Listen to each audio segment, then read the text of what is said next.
Let's see how many people need entertainment tonight. I've got a cat in my lap. Oh, well, you're doing your job then.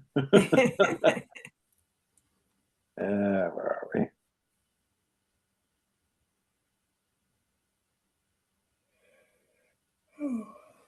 I'm already yawning. That's not good.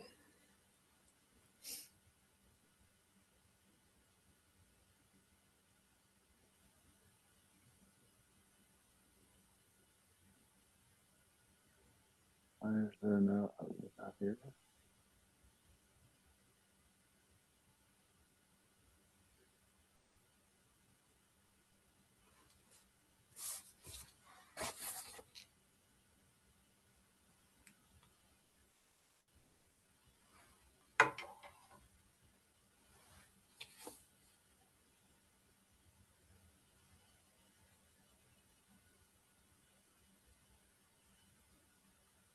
Okay.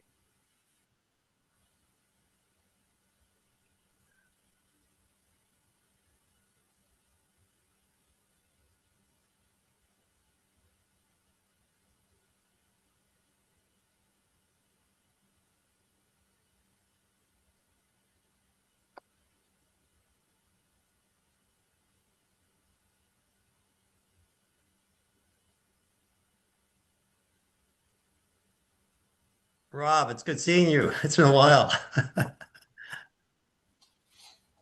Yeah, sorry I wasn't at the last wasn't able to make the last meeting. This is the big one. I'm just saying that. Better not be that big. I was gonna say it really isn't.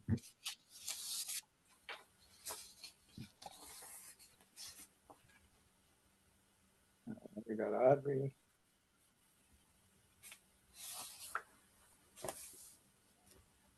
Mary and Chris. Waiting for it.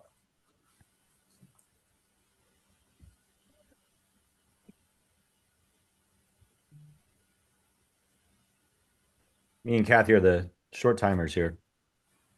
There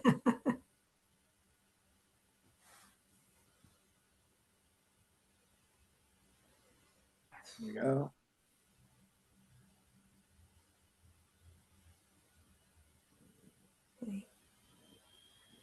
What you doing? Audrey's got dog artwork behind her. Very realistic looking. Oh.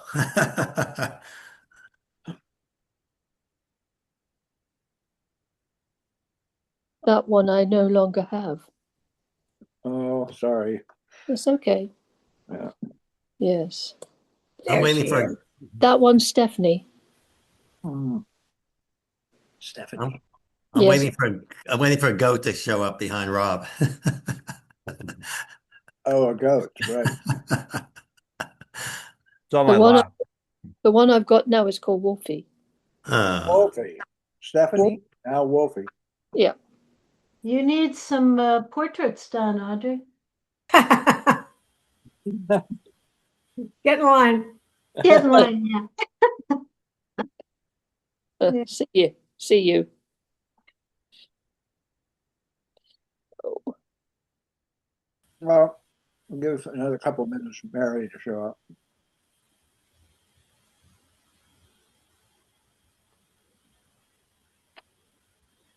Yeah, we want all of the criminal co-conspirators attending the town Lovely. meeting. Criminal. Okay, Rob. Yeah.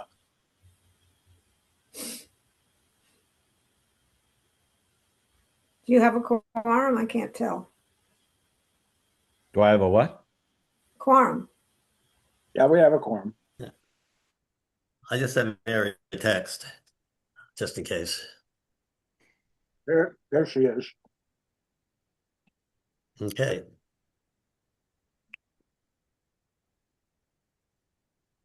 All right.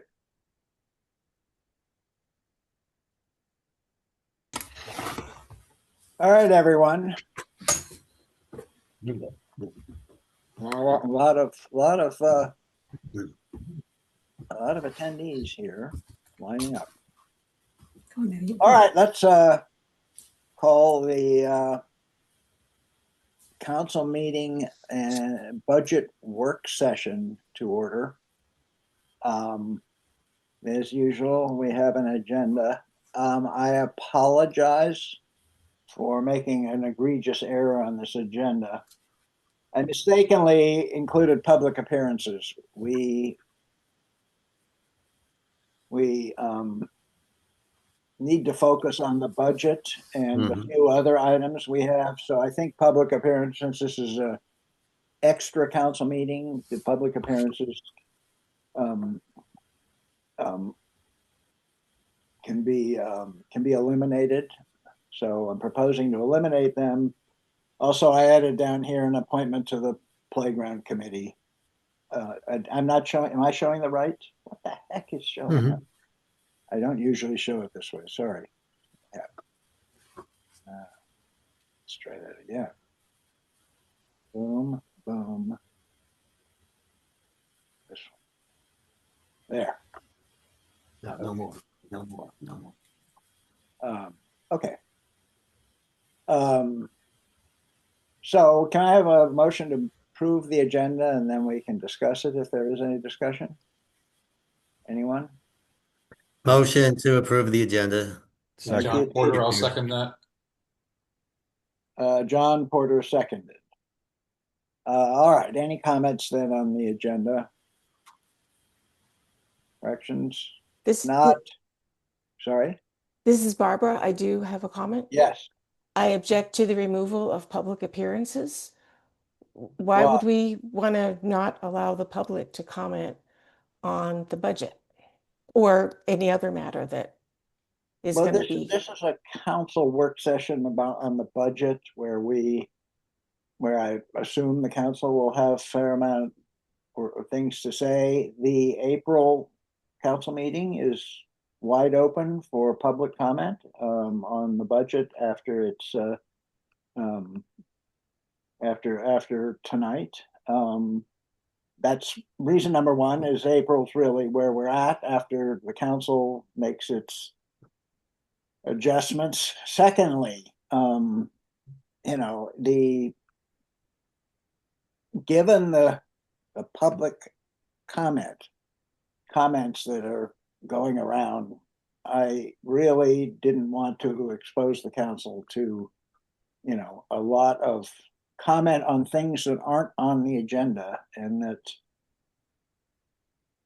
would, if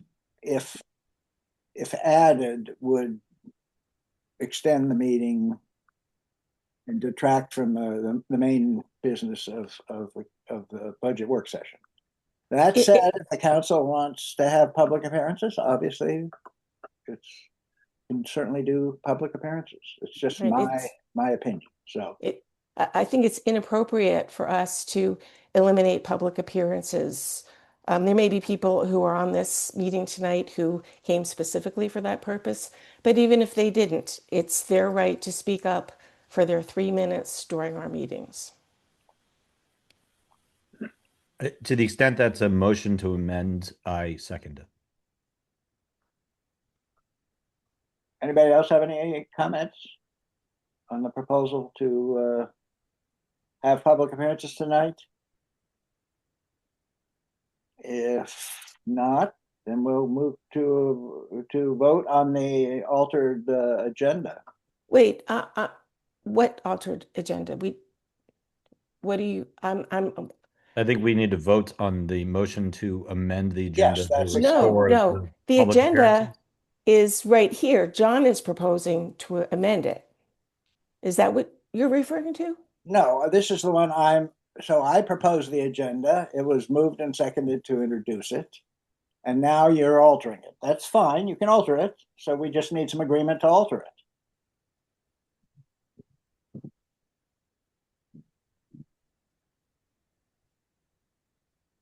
I see. I think Barbara's point is the agenda that was circulated to the town had public appearances, and then we started Yes. the meeting with a revised agenda. Yeah, I think that's my point Yes, of that view, too. happens all the time. The It agenda does is happen all the subject to time. the agenda is subject to change at any time before or during the council meeting. That's always been the case. Okay. Do you see that? Yes. Let's vote on the, unless there's debate. If there's no debate, let's vote on the Yeah, motion to that's all we're doing. restore the public appearances to the town council meeting tonight. Okay, all in favor? Who did that? No, Barbara. Was it John or Rob? Barbara moved to include public appearances. Rob seconded. There was no further discussion. The vote, I saw 5 in favor, opposed. Any abstentions? So, okay, is that an abstention, Chris? Yes. Okay, so there's the vote. Okay, it's back on the agenda. Fine.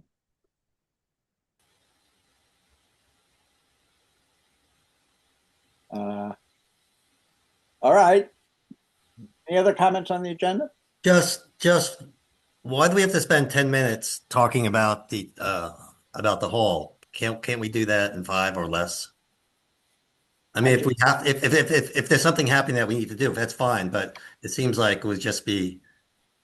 It's These are only estimates. It could take. okay. months. Okay. Yeah. Peter, it's just, Yeah. I don't know what questions you're going to The ask. whole though, we could be looking at pictures and doing all kinds of stuff, and I would prefer to spend my I time. don't have any pictures indicated, so as far as Okay. I know, there's nothing to show in this one. Okay, thank you. It's Hinting at moving faster on these things. Okay. Okay, now these times are just guesstimates, Okay. Okay, no other comments on the agenda. We can get moving. All in favor of this, the agenda now as restored with that amendment? Vote, please. Okay, that's 6-0. We have approved the agenda. February 9th minutes. All right. I need a motion to approve the minutes of February 9th, which I can show, but Motion to approve since somebody else is moving along. nobody's speaking. It's Peter. Mary, Peter? it's Thank Mary, you. second. Mary seconds. Okay, do I have any comments about the minutes for February 9th? There's one typo somewhere in here where somebody's spelled twice. Well, Like maybe fix it some it's point. a repeated word. Yeah, just do a check later on. I always do a check before I send it. I thought it was, It doesn't matter. I'll look it. yeah. It's not seeing anything on my document, but maybe it's there anyway. Okay, let me know if it's just a typo. We don't need to worry about Yeah, it. exactly. Okay. All right, if there are no comments, then all in favor of approving the February 9th minutes. That's 6-0. Minutes are approved. Thank you. Okay, somewhere I have the actual agenda. Did I just close the agenda? Good job. Oh, do it. There it is. Okay. Then we're on to public appearances. Went here to address the council on any matter whatsoever.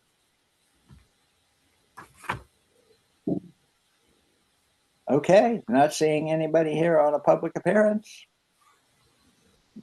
We'll close public appearances and continue with the agenda. The mayor's report. You'll note that that's pretty truncated. I felt I did have to report at a council meeting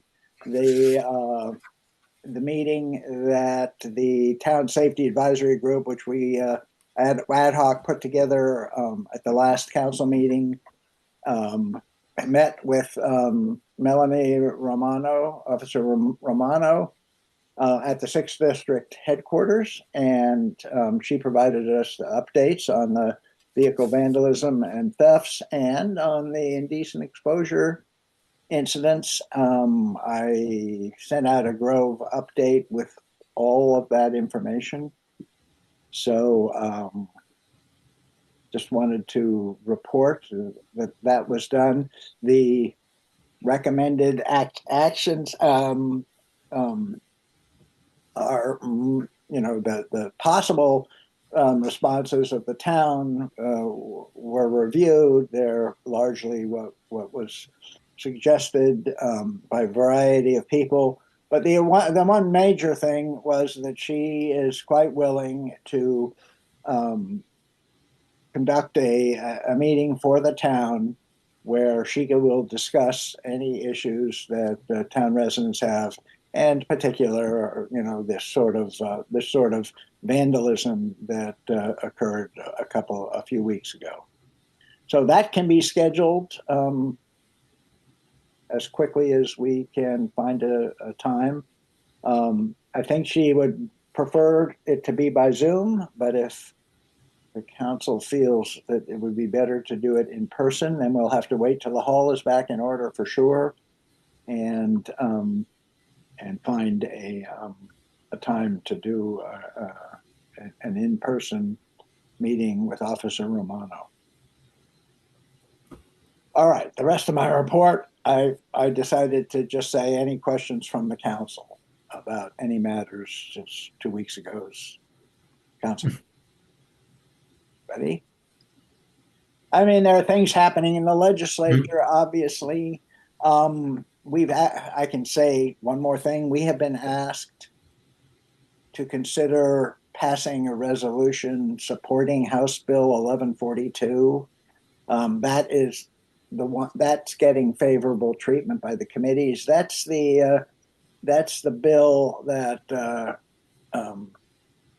has the state creating a task force to examine, to modernize municipal revenue sources. The right now, as you know, revenue for us, and as well as all other municipalities, comes from property taxes, and the state does a little income tax sharing, but we don't have any other options, especially those municipalities with business districts, for increasing revenue, which differs from most other states in the country. So the Maryland Municipal League, acting on behalf of a lot of municipalities, has tried requested and got introduced this bill to create a task force for the state to examine how to basically expand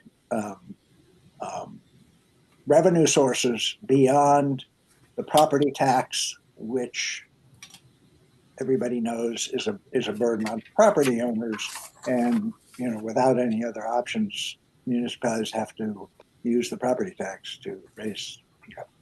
So they asked for us to do a resolution. I actually didn't get it together. They provided a template, which just is a bunch of whereases in support. I could show it if you wanted toward the end, maybe at the end of the meeting might be a good time to do it. It basically just says, go ahead and do it, and distribute this resolution to some key people to ensure they know that Washington Grove, as well as many others, I think they have resolutions from up to almost 40 municipalities in support of this. To tell you the truth, unless the governor vetoes it, I think it's pretty much a shoe-in. But you never know. Okay, so I added that one more item. Mhm. Any questions then on anything else? All right, good. That case, we'll move on to the administrative matters. The 10-minute report on the hall sprinkler system. Chris. Hopefully it won't be 10 minutes. We actually started last Wednesday installing large pipe, and pretty much all of that has been installed. Now we're finishing up with, I guess, the smaller pipe, the branches that come off, and sprinkler heads. There's uprights, and I think most of those are put in, if not all, today. But we're waiting for the pendants. They're dry pendants, and they have to be special ordered. So, you know, we had to make sure that the permit was approved and the design was approved before they went ahead and placed the order for these pendants. So, you know, it could be a week, it could be 2 weeks that Chesapeake would be in there trying to finish up their work. So you passed the pressure test? Pardon me? You passed the pressure test? What pressure test? Wasn't that the issue that you had to do a pressure test? No, To make sure- and to get the permit approved, we had to do what's called a flow test, and so Okay. it's a gallons per minute discharge and at what pressure. So we originally did it from Grove Ave and another point down in the circle, and we failed after 2 weeks. It's interesting they didn't tell us earlier. The fire permit reviewer, he wanted it done in the pump room, so they had to come out and do it again. And you passed. And yeah, apparently the numbers were different, but the system as it was designed didn't require any changes. Mhm. So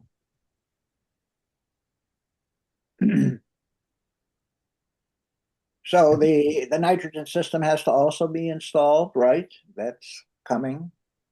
yes, yeah, so we have a square box sitting in the hall, in the Catherine Hall. They delivered it yesterday, Oh, and you know, I was talking to Steve today, and we're going to go take a look at it, open up the box, take measurements, and figure out where might be a good place to hang it on the wall down in the pump room. But you know, that's about as far as we've gotten on that. So the real $64,000 question is, will we be able to restore enough of the hall for an event which is now on the 25th of April? Okay. Yeah, we're, you know, nothing is guaranteed, but we're definitely shooting to try to do that. Steve has a lot of strategies in mind. Well, in fact, you know, something that I could add to this is we had already gone out and purchased lumber for the ceiling replacement in the old council room, and Steve also picked up stain that's similar in color, and we're prepping that wood to kind of get it ready. So trying to get ahead of the game for the restoration process. And what else? I can't think of too much more that, you know, I mean, there's a lot of planning going on, trying to get, so the other thing that Steve is talking about is we've got all the pieces of the hall ceiling that we took out, bundled up and stuck into the pod that's right outside the hall, the Catherine Hall. Whenever we can access that hall, we're going to move all of that back into the hall and stage it in there for two reasons. One is we could lay it out and then see how it should go back up. And the second reason is to get rid of that pod in case we need that space outside for an event. That's all I have. Any questions? Thank you. Yeah. No? Questions? Okay. Thank you. Chris. All right. The next item is titled hiring the next town clerk. Mhm. I'm going to let Barbara lead this. The group of us who where we are is we have completed a job description, and we're come to the council, and you have it in the materials. Actually, the whole town can look at the job description and the skills required, which we are ready to. So we're ready to do some, you know, announce the jobs available and that sort of thing using this document. So, Barbara? Well, that's kind of the bottom line. Peter and Mary and John and Jean we've been meeting we've had, what, 4 or 5 meetings to hammer this out. And we've actually changed the title to town manager, and we've beefed it up a little and included a line about being responsible for programs and being responsible to ensure that our programs and services conform to state and local laws, as well as some of the more like everyday responsibilities that we all know the town clerk does, dealing with residents and overseeing the trash contracts and things like that. So we're pretty satisfied with this description as it is. And I think we're ready to go and start advertising it. I think that there are a few really targeted places to put it, like the International City Managers Association, and another one is National Association of Counties. So that would really hone in on the kinds of people that we're looking for and the kinds of skills we want to get for this position. Mhm. Right. Questions? So we were looking at 3 different names. So are we going to go with manager? Well, that's what we Yeah, said. that's what we. That's I what. put that in for lack of any other, feeling of, preference. So, That was our consensus was managers. I just want to make sure that the whole council's on.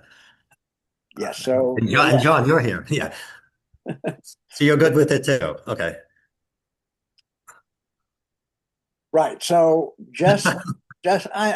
maybe a minor amount of no discussion, just an explanation. So Uh-huh. just like the word town clerk, the position of town clerk, the standard connotation of clerk as it's been through, historically is, it's someone who sits at a desk and, works with some very narrowly defined part of duties and handles paperwork, and that's nothing. Well, of course, our town clerk has never been that narrow. In fact, our town clerk has been rather broad. And this responsibilities wish list, or not wish list, the specifications, is even broader. So the clerk, can have that sort of broad meaning. On the other hand, the suggestion that we change to manager, in some ways suggests a more elevated function.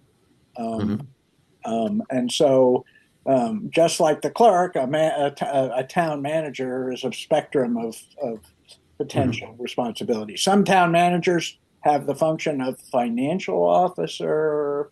They do HR. They just run the gamut. They're the operating officer for the town. That's not entirely what this manager means, but it does mean does encompass a good deal. So managers seems to be the preferred one. Other options. I do have a question. Is there a timeline for this to get it posted and try to get somebody hired and brought in?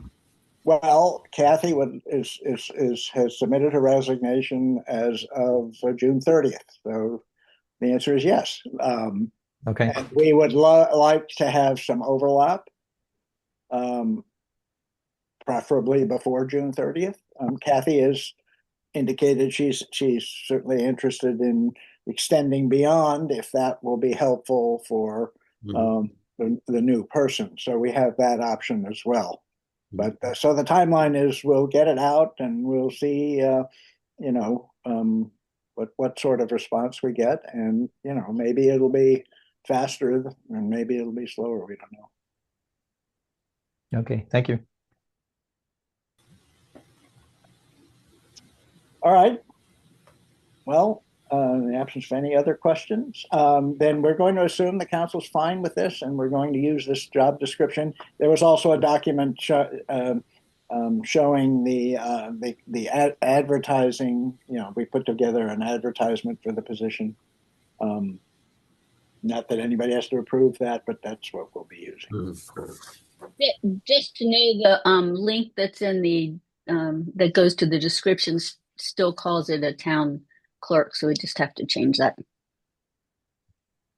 Oh, it says to the town, yeah, manager, right. Okay. Next item on the agenda, if I can get rid of this, is an appointment to the playground committee. Jane Klinger determined that she couldn't devote enough time to the playground committee, so she was resigned, was one of the 8 members.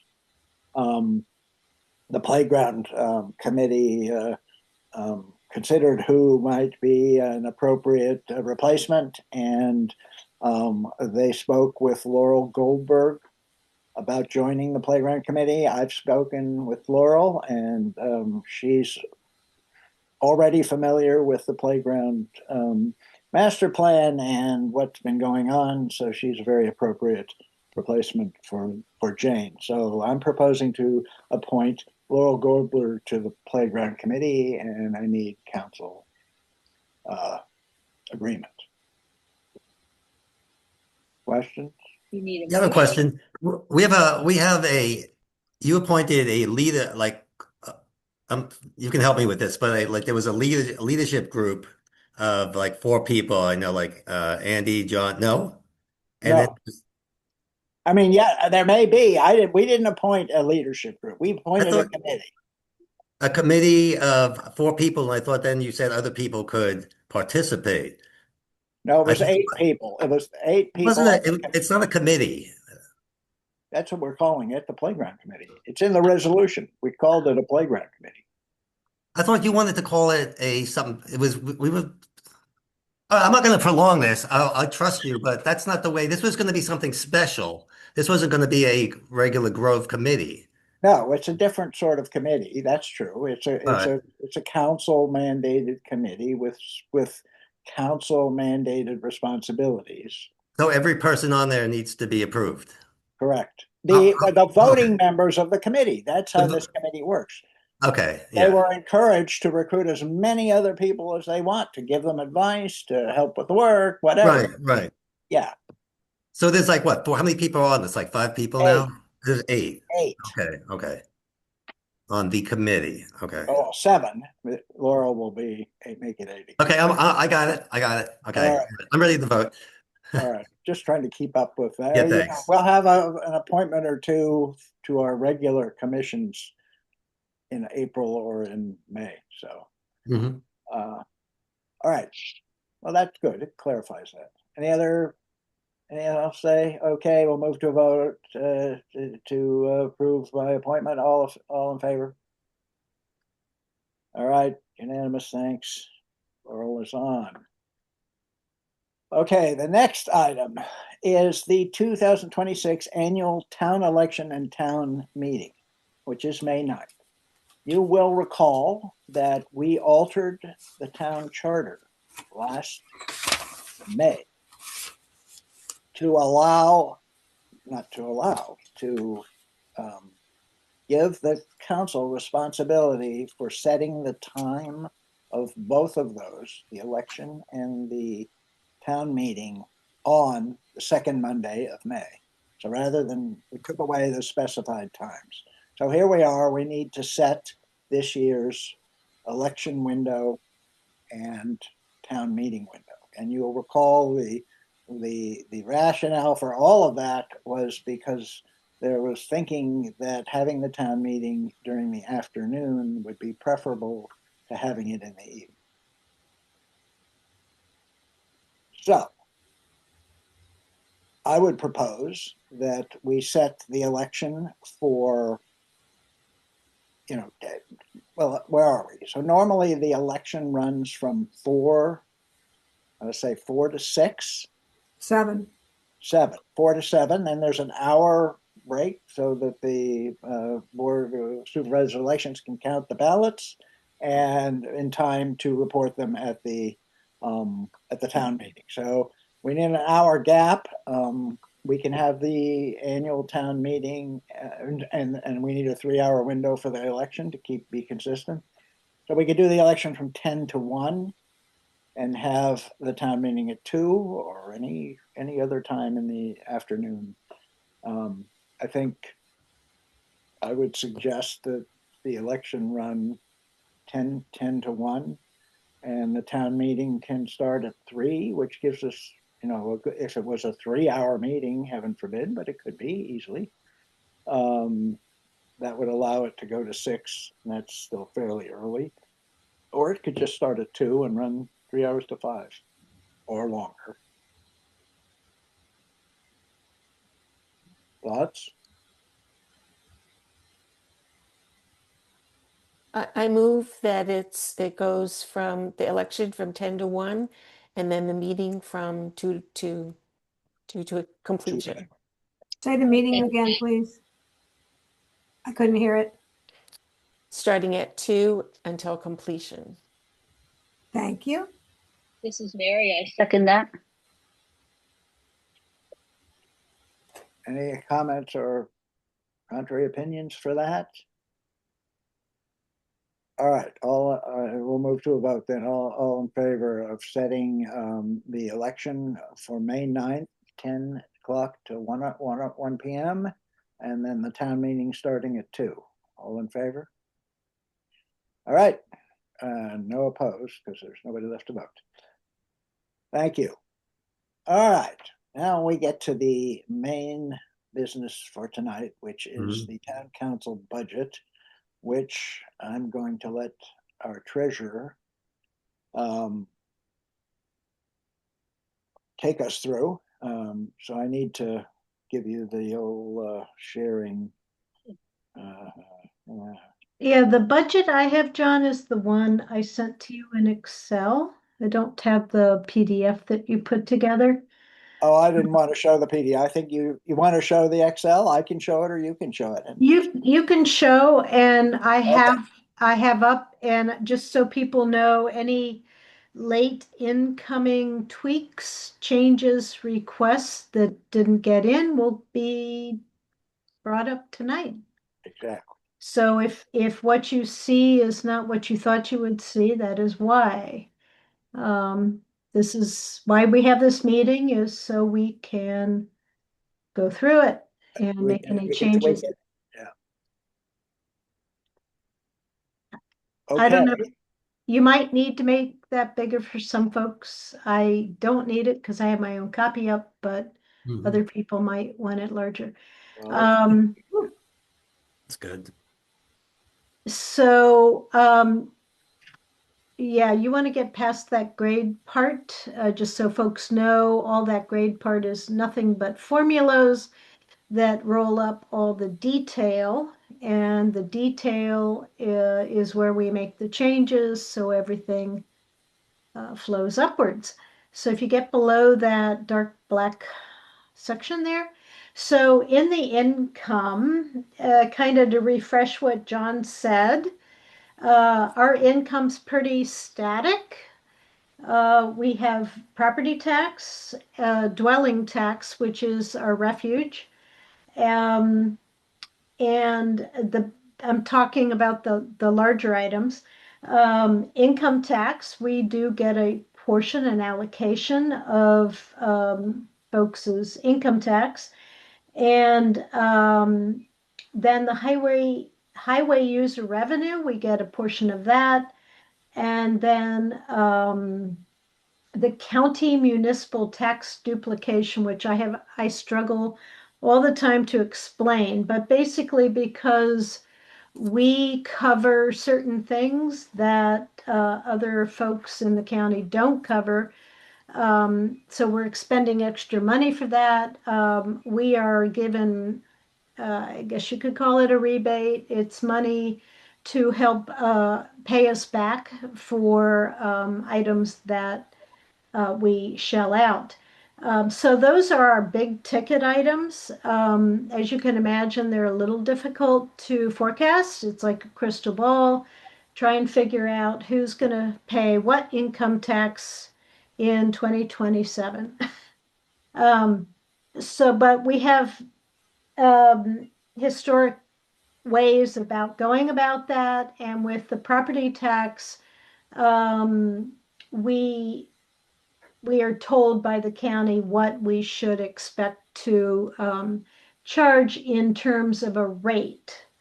And we do need to approve these rates. So what is up here in the income detail, the property tax, because assessments are going up every year. The property tax is aimed to give us kind of a constant stream of revenue. If you think of mathematical equations, as the base goes up to have the same end result, the rate against that base goes down. And as long as I've been treasurer every year, the rate that we are recommended by the county decreases. That isn't to say we couldn't change that if we wanted to. But what's reflected here is a decrease from 0.2270 to 0.2214 per $100 assessed valuation. All of this comes to me from the county, and I just go with that. The dwelling tax that's on here is really a reflection of what we pay to Casella for our trash and recycling pickup. What we do is calculate per kind of pickup address how much that total bill to Casella for the next year equates to, and that rate is communicated to the county. You will see that actually on your property tax bill. I've double checked it myself, and it does actually show up the way it's supposed to. Yep. The commercial corner we now include in the contract with Casella that they will pick up. It's the equivalent of 6 units being picked up. They are invoiced that amount that you see there, the 1274, to pay And back then they to the come town in. what we're paying out. So that per pickup rate that is being charged to residents accounts for or is diluted by, if you want to think of it, by those 6 units at the commercial corner. And the public utility operating property tax, I know John and I had a discussion about that, and you'll see in the notes there on line 68. The last time, line 68, John, you're going way too far. Not 268? Okay, yes. No, one just plain old 68. That rate has not changed since 2015, fiscal 15. It was increased by 10 cents from 60 cents to 70. And so this is a question for the council tonight. We have not increased it from 70 cents per 100. This is a rate charged to the 3 public utilities, that being Pepco, Washington Gas, and Verizon. And we always have just budgeted 5,000. You can see I'm thinking it will come in at 5,600. I still have not gotten an answer from the county as to what base this rate is applied against to come up with this amount of revenue. But it's a matter of conversation with the council. Do we want, it's been what, 11 years, to increase this at all? It's a source of revenue. And so John and I wanted to highlight that, which is why it's in purple. Do we want to change that by 10 cents was what we were proposing per 100. Like I said, in fiscal 15, it was changed from 60 cents to 70. and has stayed there since that. I don't expect a discussion or answer at the moment, but perhaps, John, we may want to take revenue-related questions at the end of this presentation on revenue and then before we move on to expenses, or we can discuss it right now. Yeah, I don't know what to say. This didn't round off. So if the basis for the 5,000 remained unchanged and you increase the rate from 70 cents to 80 cents, you'd increase the revenue to $5,700 from 5,000. That's the net effect. It's about whatever percent that is. It's small. It's a 15% roughly, maybe, increase. I just think so I'm going to bet that the public utility operating property tax is based on something which is depreciating. I'm not sure about that. We're trying to get an answer. But our individual resident tax on property tax is based on something that's appreciating. So in spite of the rate going down, the cost per residence goes up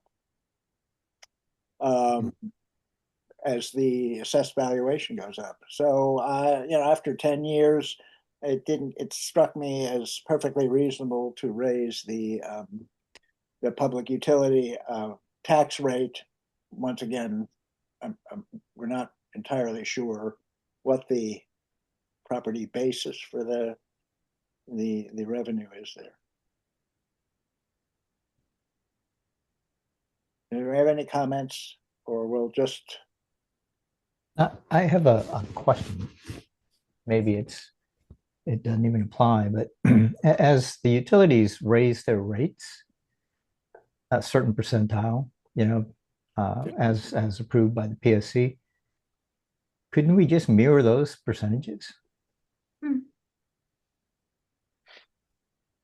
I'm not educated or aware of the current increases, what rates they have been. Well, we can look that up. That's all public information. Is that apples to apples? I'm not so sure. I mean, they increase the rates for lots of different reasons. Yes, that's correct, and it's painful for us. And there's a big argument, in Annapolis. There's a huge, a deal about controlling electricity and gas rates. Wait, but what we're thinking about is what, 1% a year over the years. Well, yes, and that I'm sure probably more than that, but that'll be the day that rates go up only 1%. No, I was thinking our proposition. Oh, this proposition, yes. Yeah, we haven't done anything since fiscal 15. So I recommend we do it just to be consistent with our property tax issues. Also, the costs of running the town, should burden the both private property and public property. Is there any downside to this? It seems like it's a logical step to go up 10 cents. I have no idea, Peter. Yeah. Okay. I without knowing what base they're using, is it like some sort of square footage that they utilize our town property on? I don't know yet. All right, it's only worth and $700. It's not a huge amount of money that we're talking about, but anyway, that would because that is a rate that I communicate formally to the county. I do need some sort of formal action ultimately out of the town meeting, that if the council chooses to change the rate, and it gets approved by the town in May, that rate will be communicated officially. So ultimately, we do need to have a decision. Right. Shall I move on? Yes, please. Income taxes is, like I said, it's a crystal ball. I have no idea what income taxes people are going to file in a year. We use a tried and true formula based on actuals to project out what we think. It seems to the actuals come in a little higher, as you see in the middle column there, the 197, because the state goes back in time if people file taxes a year, 2 years, 3 years late, which happens. There are reconciling items that there's no way to predict. So this 168,850 is taking a little bit of historical reconciling items into account. That's why you have a larger jump from the fiscal 26 budgeted amount. But I try to be conservative. I'd rather be conservative on revenue because you never know what happens. And what with the economy and people losing their jobs, who knows what will happen in a year from now. So that is how that comes about. That's, a fairly significant portion of our revenue. The other item, the others are very small. On line 74, that's in purple, the cable television franchise fees. Again, it's not a huge amount that comes in. It's pretty consistent. We get checks every couple of months from Comcast and Verizon for using the town to put their wiring through. I know I will turn this over to John to carry this discussion forward as far as the idea of perhaps passing this small amount of money on to the Maryland cable. Yeah. Take it away, John. Okay, so the cable companies negotiated with the county and municipalities. We lumped in with the county, I believe. I think Gaithersburg and Rockwell had their own separate agreements, maybe others. When the franchise fees were agreed upon, and this is of course payment for the use of the property, the telephone poles, for wiring, and doing all the wiring, whatever, to supply cable to residences, and so those franchise fees are divided into two pots. One of them is paid directly to municipalities, and it's based on the number of cable subscribers in your municipality or your jurisdiction. And it is nominally earmarked for media expenses, audio, visual, internet, whatever expenses. The other pot, the larger pot, goes to the county and also to the municipalities, and was determined. I'm not sure what the formula was, but that franchise fee for the county uses their portion for it comes in two flavors. One is for capital expenses, a certain amount. I think I'm trying to remember. I believe the Verizon fee was for capital expenses, and the Comcast and RCN fees were for operational costs. And the county uses theirs for their own expenses. And a bunch of municipalities got together, since we did not have at the time,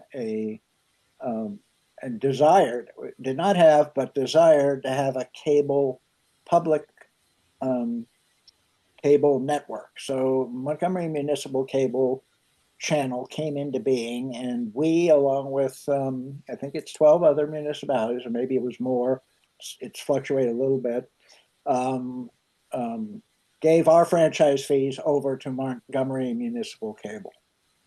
All right, fast forward.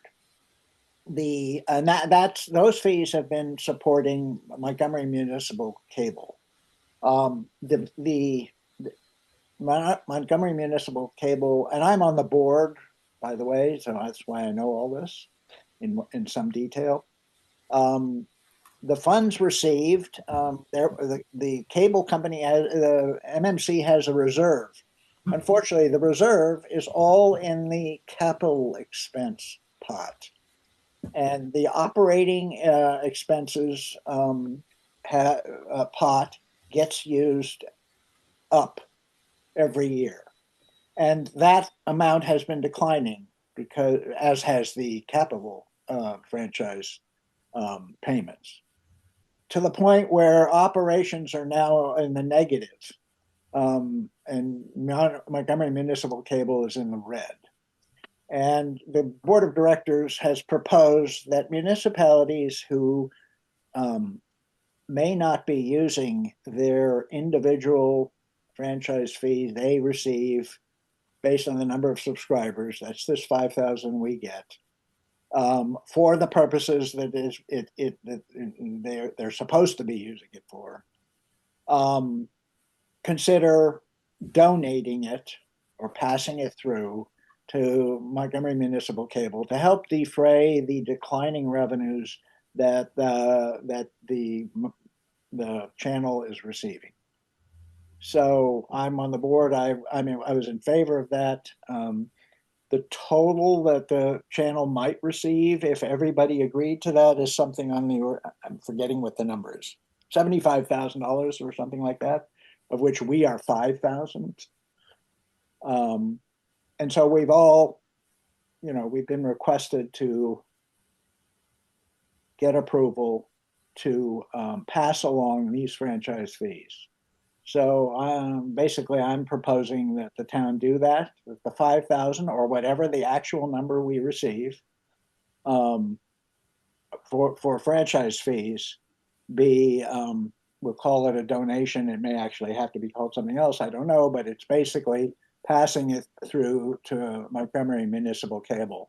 So as a consequence, this is the revenue from that source, and then way down at the bottom, where we are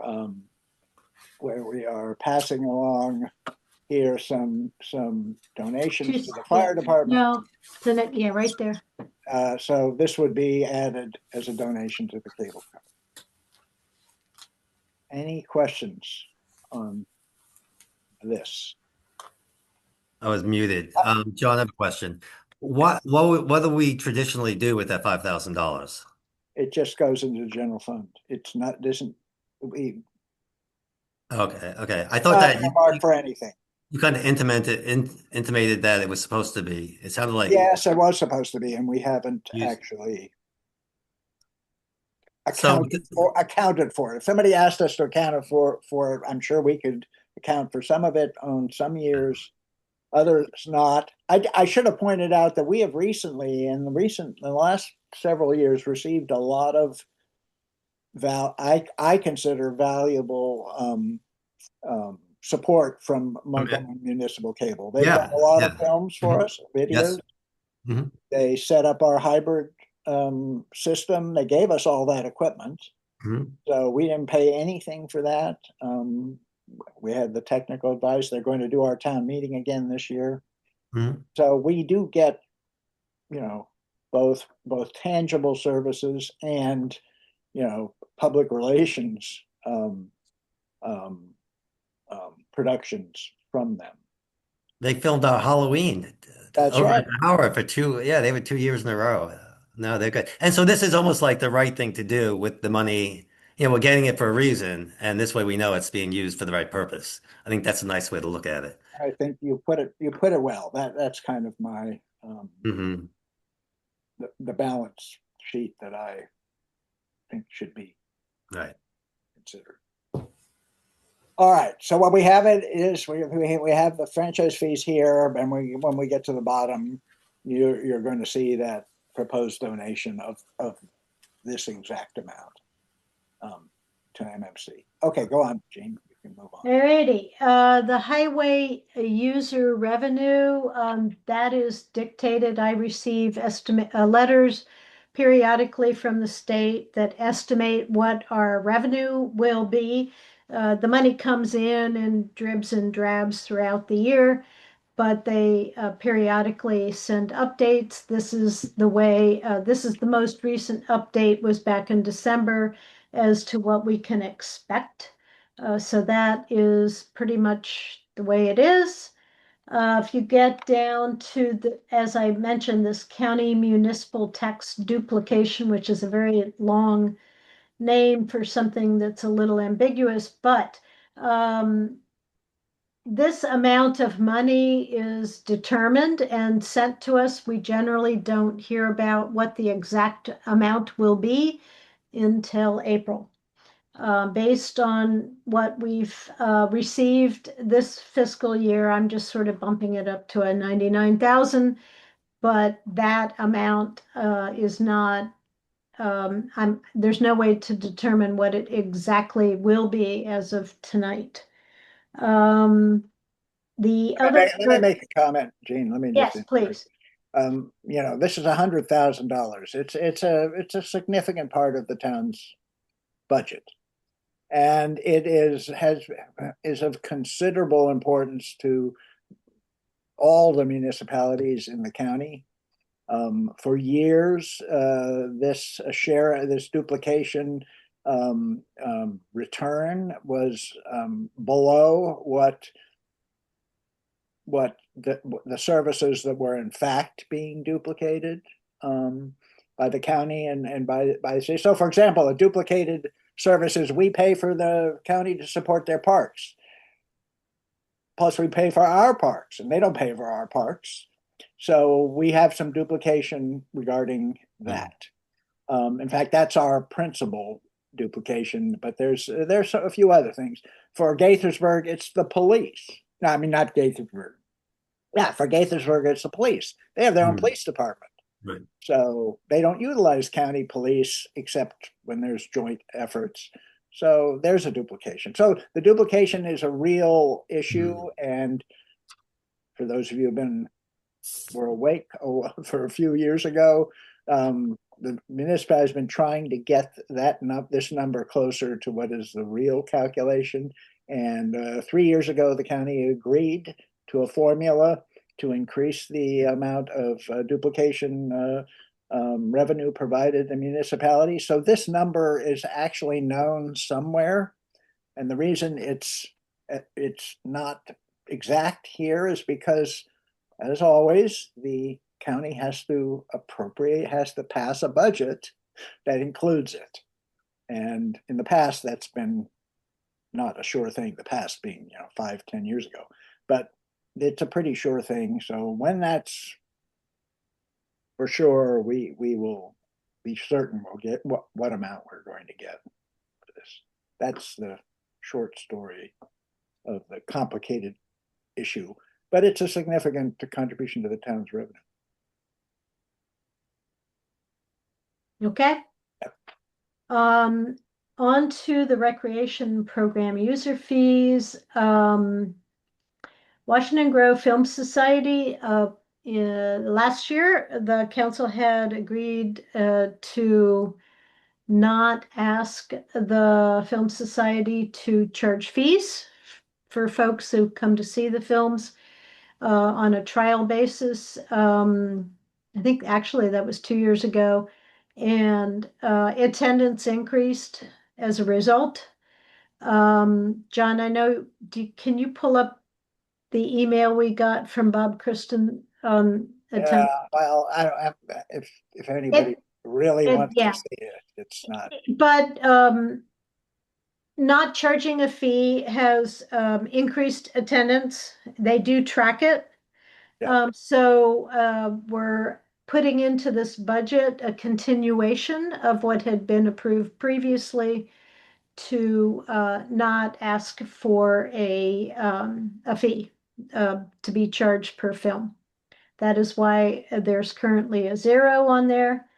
If I move to Summer in the Parks, I know Eva had sent me a revised budget. I don't think she had indicated the bottom lines did not change. There were just tweaks within line items. You know, we do, it's about 35% of the attendants at Summer in the Parks do not reside in town. So there is a bit of a subsidy that goes on that you'll see in note 5. This is a traditional activity for the kids. They look forward to it, and parents have come to rely upon it. And so we have increased the fee. It was $250 for residents. It's going to be $275. There's a $25 increase to was it $350 to $375 for folks who are not residents. So there's that. With investments, we've been blessed by sitting on the stormwater money and making quite a bit of money from it in interest. That will drop as we spend that money. I've tried to calculate that, we do not have to return any of that interest income back to the federal government, which is quite nice. The only other thing I will note, I am in past years, I'm jumping down to the miscellaneous category. Action hauling, which is that large sort of unsightly complex by the post office, rents property from Washington Grove, and we invoice them every year. I have traditionally put that in the miscellaneous, but I am now calling it out as separate just so people are aware of the fact that we do it. In last year's budget, it was part of miscellaneous, and it will become its own identified area at the moment. If we get down to the sort of more complicated revenue, with the ARPA money, we all understand we got that money up front. We've been sitting on it, making nice revenue from it. But we cannot, for accounting purposes, consider it revenue until we spend it. So what you see here on line 98, we are anticipating fully spending that money out in the current fiscal year. Some money might trail into next fiscal year, but we feel fairly confident, or John does, that we will get that money spent in this fiscal year. We have until December to actually spend the money. If we don't, we have to give it back, but it should easily be spent by the end of the calendar year. As I think we'll talk as we get through this with the playground grant, yay. We got the grant. So what this budget reflects is spending most of it in the next fiscal year. And so, John, I think we'll discuss this a mirror image down when we get to expenses. Does that seem fair? Yeah, that's fine. We don't have to go. Okay. So that I have a question.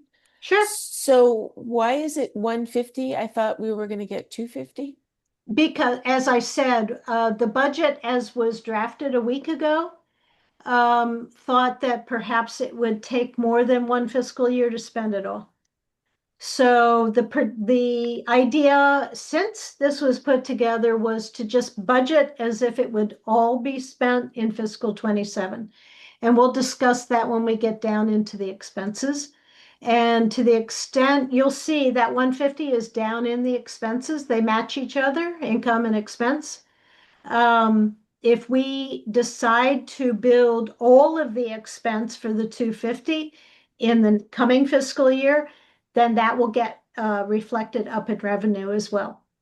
But when this final draft was put together, the thought was that the remaining 100,000 would not be spent until fiscal 28.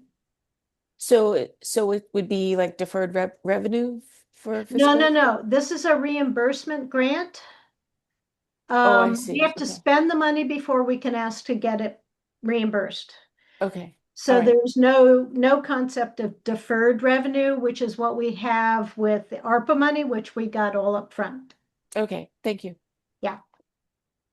So I will call out line 95, which is ahead of some of these more temporal items. Use of reserves. We are required to do a balanced budget where income and expense match. We have historically projected expenses that exceed our revenue. And so we have traditionally built a budget where, as you'll see on line 95, use of reserves, that 107,983 that's right there is really a plug figure saying if we were to expend everything in our budget that we think we will expend, we will need to dip into our reserves because our expected revenue doesn't cover everything we would like to spend money on. That has been the traditional way that the Grove has done this budget. So that's that item there. As long as the 5 years that I've been treasurer, and when it comes down to actuals, you'll see in the Here. middle column there's a negative number. That means, oh, we did not spend everything we thought we would, and we basically ended up in the black, to use a more graphic term, and money will go back into the reserves. As long as I've been here for 5 years, we've always actually put money back into the reserves. So, Right.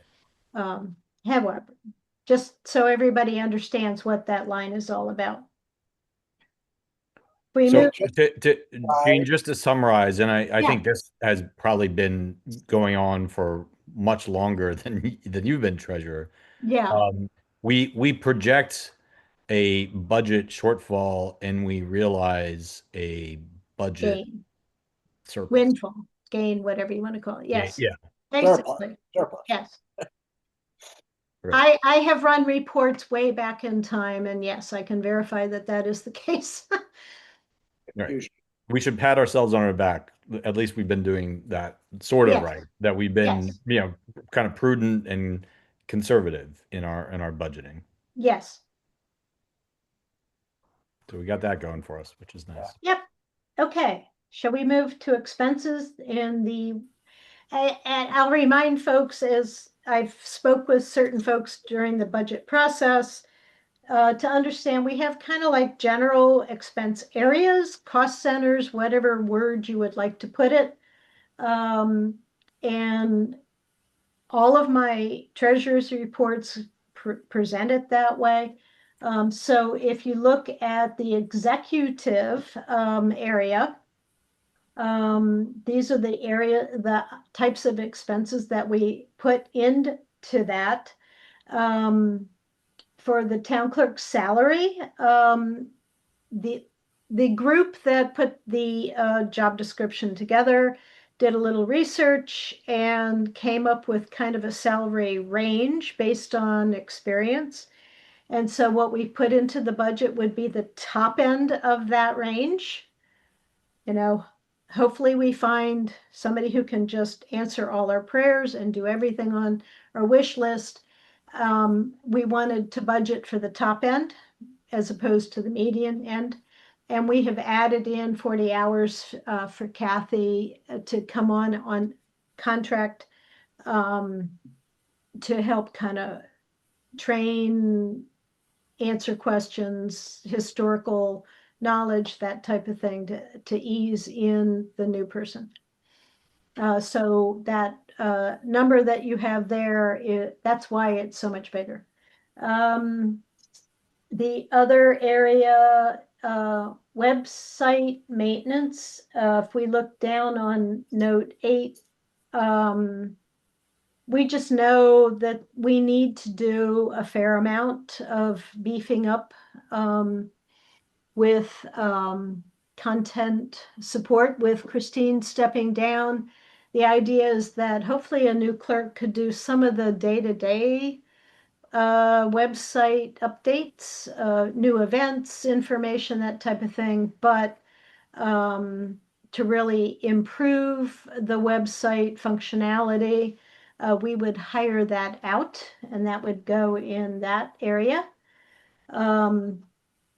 That goes along with absolute, like, really modernization, which is the next line down. So between those two different line items, which would be contracted out, we anticipate that. You'll see on the ADA aids and services, we're putting in for 10,000.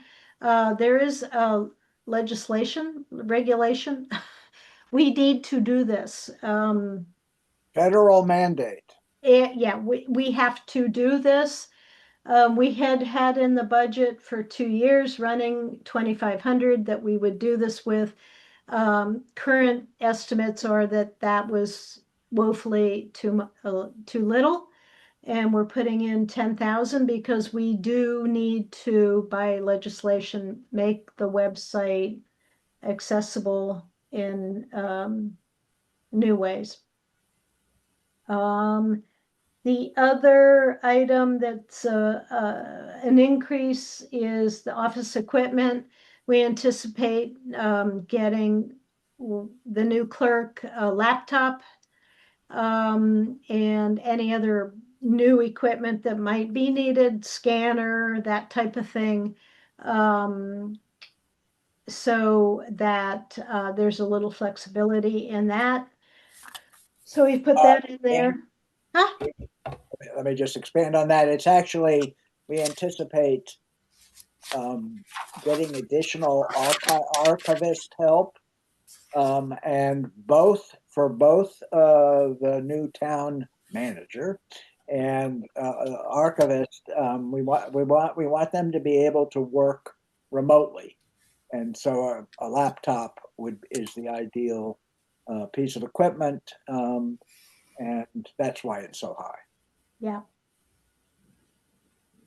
On the Maryland Municipal League, I've been I'm inquiring sorry. with them. Why do we want the town clerk or manager to work remotely? I don't. To make the position a little more desirable, as well as when they work nights, like tonight. They could have a laptop where they could put notes directly on instead of taking manual notes and then having to enter them when they got into an office with a tower type of computer. Right now, it's just a tower computer. I don't think I realized that. I hope that we are making clear to candidates for the town manager position that it's in office. Yes, yes. So Rob, yeah, I mean, and Barbara could explain. Any of us could explain that. The even today, the clerk holds office hours when they are present and available. The door's open and they're available for people who walk through the door with whatever issues they have. But the fact is that to have a period of time to work on whatever needs to be done, and for the new town manager, that has expanded. They need time where they're not interrupted. So the office hours are not the whole day. They're only part of the day, or they're, could be some days there would be no office hours. But so that's one reason to not have the manager available 8 hours a day or whatever, 7 hours a day. The other reason is, as Jean said, is to provide flexibility so that the manager could attend the town council meetings, planning commission meeting, whatever meetings we're going to saddle them with. Yeah, I'm sorry. I should have been more precise. I have absolutely no problem. Laptop makes perfect sense for all those reasons. I was reacting to the comment. Maybe I read too much into the statement or the comment that the town manager was going to work remotely. No, that would just be part of the time, a partial. I got it. I understand. Okay. All right. Moving on, there's not a huge change in the financial administration. As you can imagine, Rippling and QuickBooks, their rates per month keep increasing. I've accounted for that. We do now have an Amazon Prime account, and I encourage residents who have a need to purchase that type of item, whether it's Summer in the Parks or Peter, so that we can eliminate some of the delivery charges and whatnot, get special pricing. And I see Barbara has her hand up. Yes, I have a question about the town treasurer salary. Yes. So there's an increase there. Is that an increase in hours or hourly rate, or what is It's that? an hourly rate, and I'll leave that to John. Yeah, I believe, well, Jean's here, but and we can discuss this without her here, but hopefully it's not necessary. She's really expanded the role of the town treasurer significantly in looking over our HR policies, handling the insurance requirements that will improve our rates for insurance and our cover and things like that. I think she's been so performance on the job has been beyond exemplary, and I felt that she deserved an additional raise for her effort. Jean does not, well, she can speak for herself, but I'm speaking for her. I'm her supervisor. She's not interested in increasing the number of hours she spends on the town treasurer's job, and a lot of what she's been doing has made her more productive. For example, the Rippling and the QuickBooks and all of that stuff has made her more productive. So she gets a lot more done. I just think at this time she's deserves that to be recognized. And so this suggestion is for a 10% increase in her nominal hourly rate for whatever hours. It's all down there at the bottom. And I totally agree with you, John. Yeah, but I would like to say that you probably have expanded what she does more than she's done it herself, because you see what other talents she brings to the job that we didn't have in the past. So it's a good investment.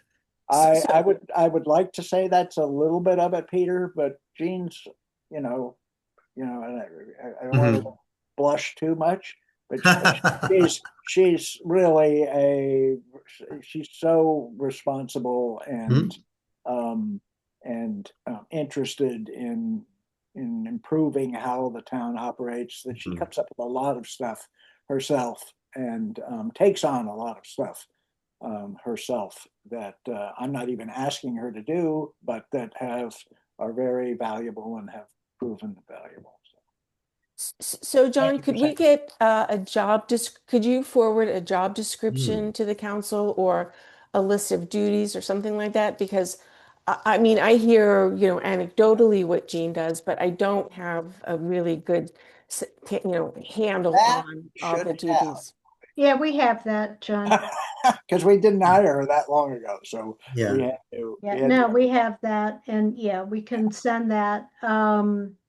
Traditionally, Barbara, staff only get COLA, which is all I've gotten for 5 years. So I did ask John for an increase.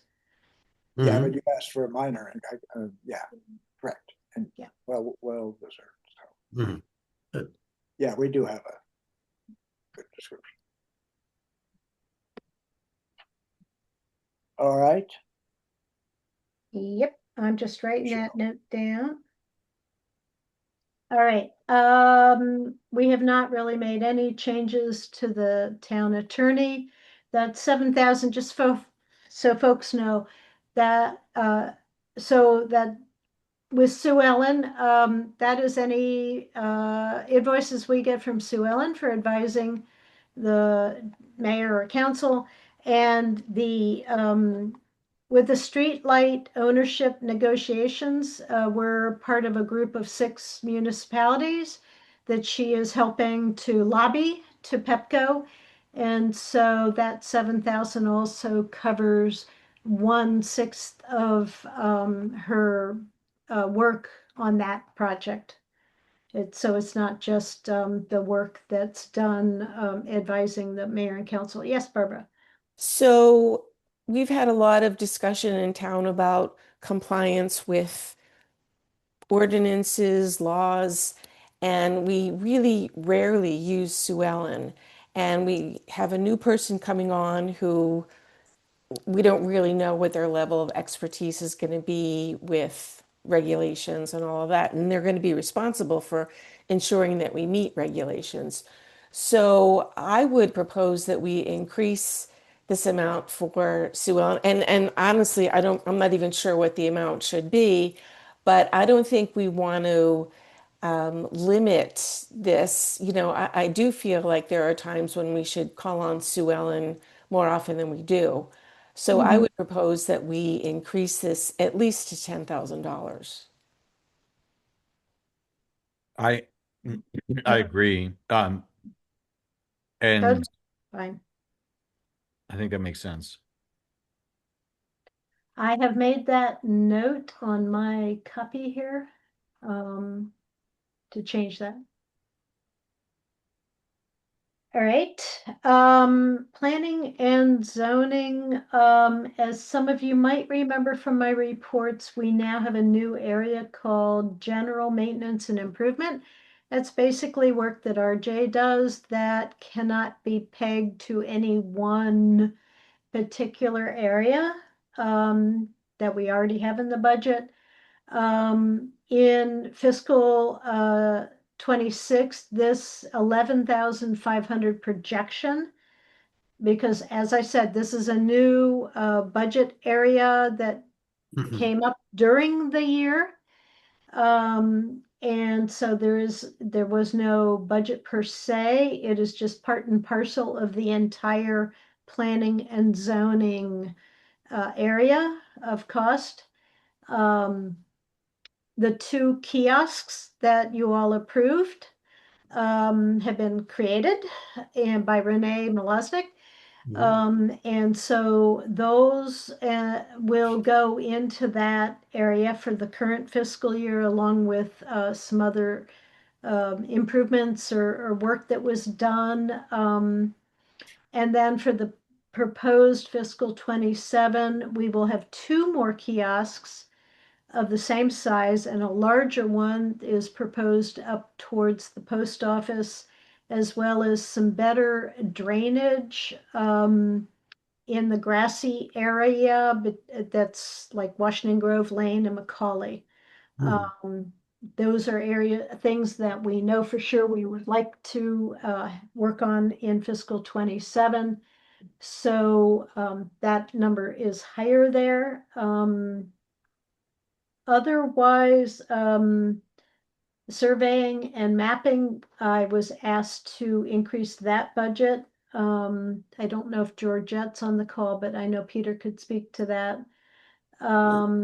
Those areas are higher.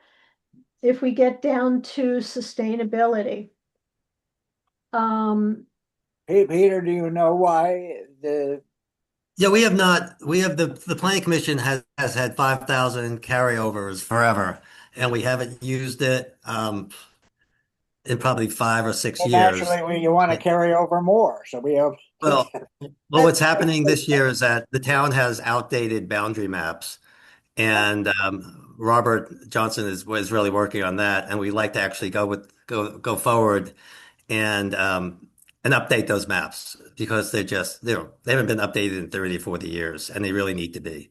So and the expenses of obviously all the expenses for everything are going up. So we figure this year we'd like to really do that, and we think $10,000.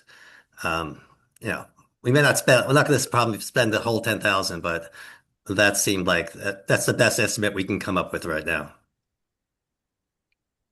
I mean, what do you mean by outdated boundary maps?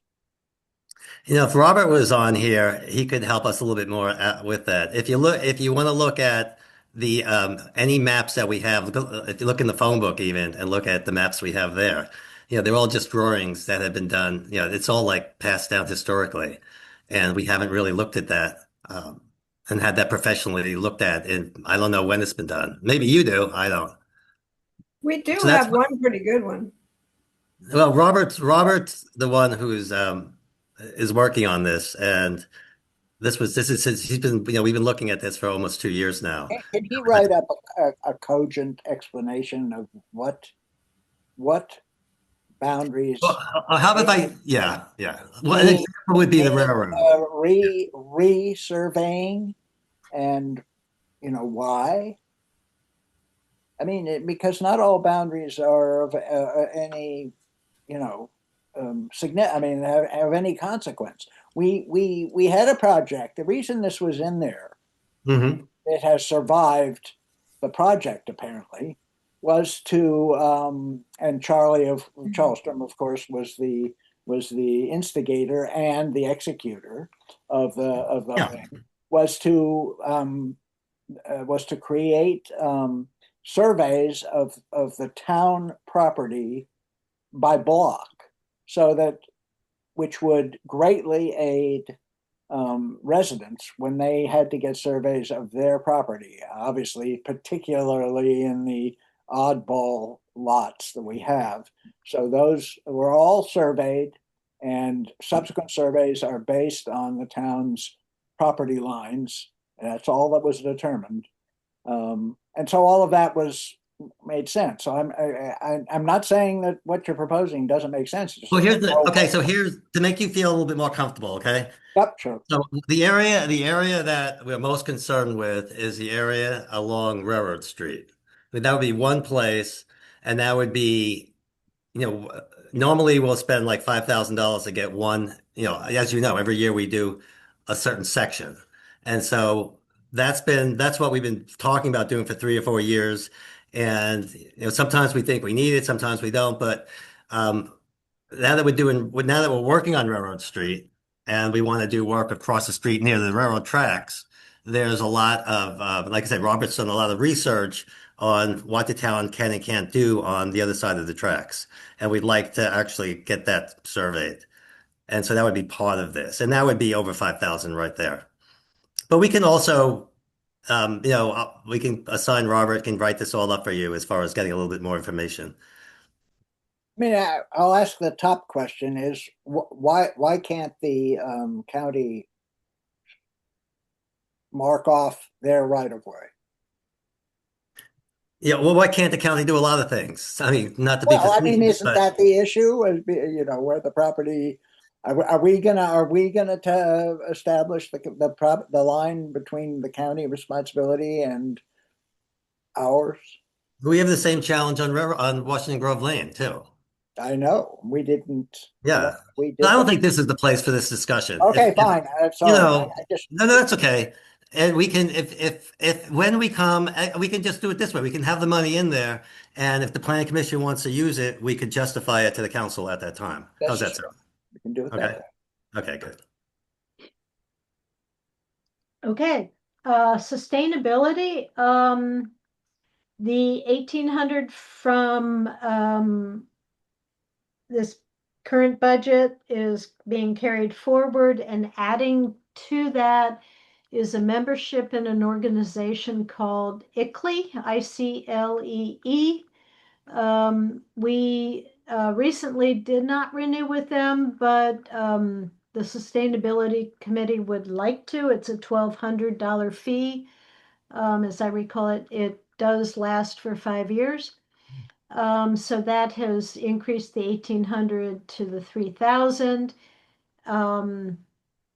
There was an item they requested in their original request for some compost bins that has not been really discussed at the council level.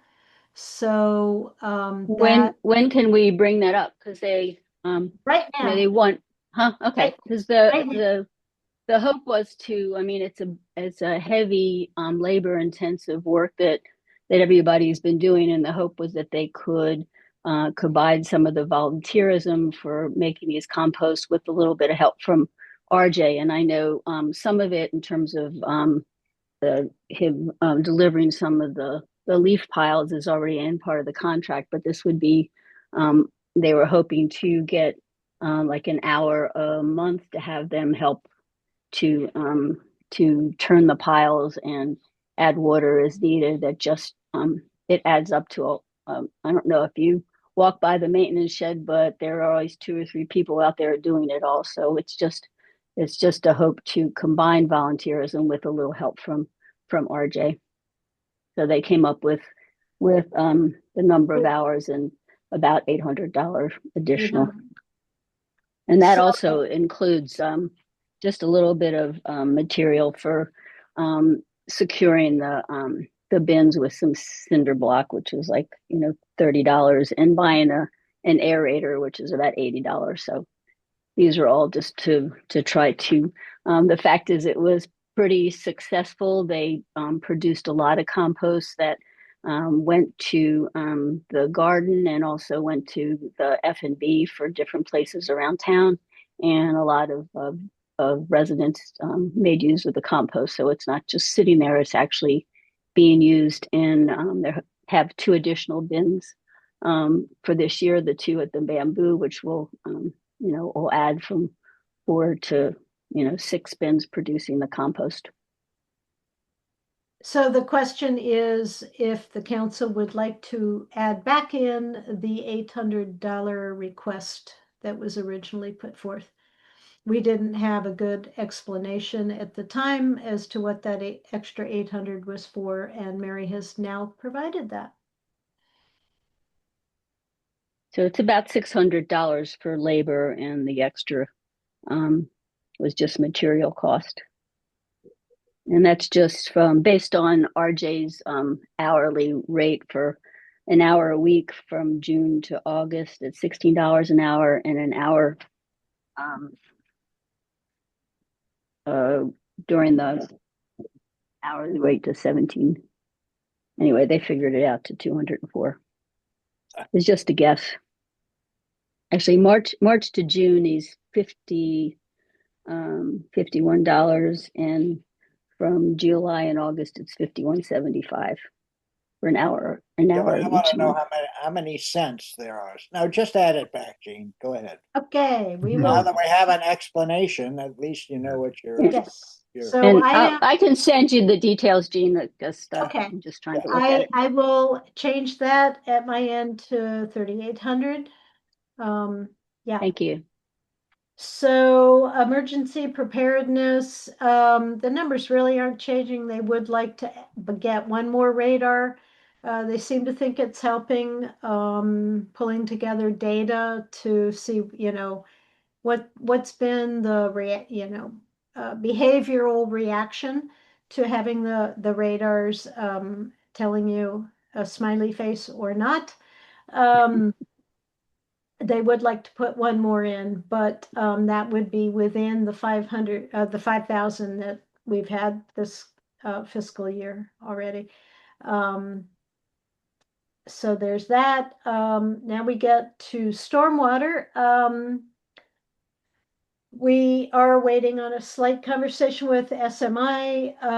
We do anticipate spending down the ARPA money in this fiscal year. I crossed my fingers. Please help us. And then once that money is fully spent down, we revert over to the Maryland grant money, the 250,000, and that is a reimbursement grant. So we have to spend the money produce an invoice and wait to be paid. But line 145 reflects kind of the combination of the two for that. And energy conversion incentives program. I'm sorry, Jean, I have a question about the Yeah. $400,000. Yeah. You said that's going to be spent by the end of the fiscal year, so by June 30th, $400,000 is going to be spent? Yes, that is the plan, is to actually get the ARPA money spent down as fast as possible. Now that the warmer weather is here, the design build is approved, I believe. They can start actually doing the groundbreaking business. Yes. So what's our deadline for spending that money? The ARPA money has got to be spent, not just committed, but Right. actually money out the door by the end of this calendar year. Calendar year. Oh, okay. So this is, we have like, I don't know, 370,000 roughly left to spend. So this reflects that, as well as starting to tap into the Maryland grant money, which would flow into the next fiscal year.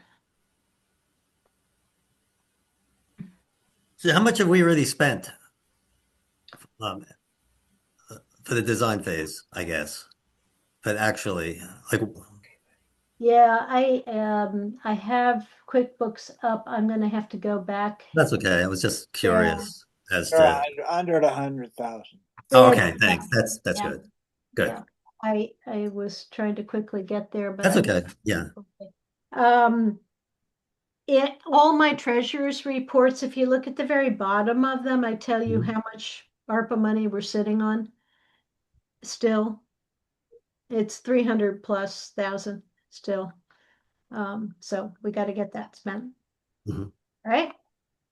On to energy conversion incentives. You will see we have traditionally, I think for 2 or 3 years, set aside 20,000.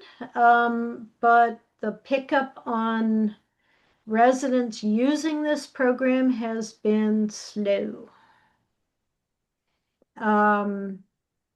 So John and I are proposing that instead of 20,000 to plan on 10,000. Mhm. To date, it's been out of the 20,000 set aside in this current fiscal year, we've paid out 1,000. So, yeah. Municipal buildings, there's an increase in supplies. I think that kind of speaks for itself, as well as gas, electricity, water, utilities, as you all know with your own personal bills, they keep going up. I'm trying to project that out. I am proposing, best I know, and Chris can correct me, although he did advise, he thought that the fire alarm monitoring and sprinkler testing, those costs should remain about the same with the new system. So I've budgeted accordingly. Janitor service salary, that's just a COLA increase. Contracted contingency, that's really RJ or any other contractor that we need to bring in. That's any kind of repairs beyond the big elephant in the room of the sprinklers. And anything other major that falls into McCatherine Hall maintenance, that got usurped this current fiscal year by the sprinkler repair work. So we want to bring that back in. That's line 161, $50,000. The outside of the hall, the windows, they all need to be repainted. The floors desperately need to be redone.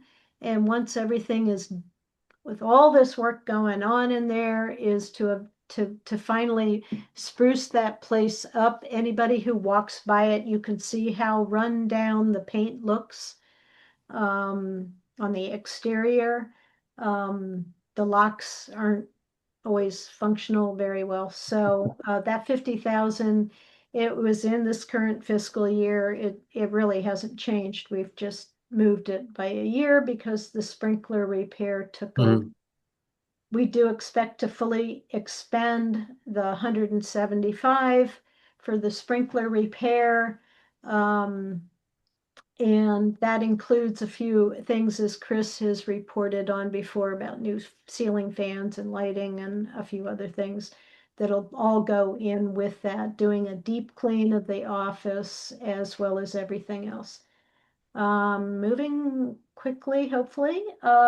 Streets and roadways. I got tired of tracking $100 budget on street name signs, and I've blended that in with supplies. Resurfacing, that is one of those things where it's so expensive. We bring people in based on what we know, and we try to do one big project that goes across 2 fiscal years.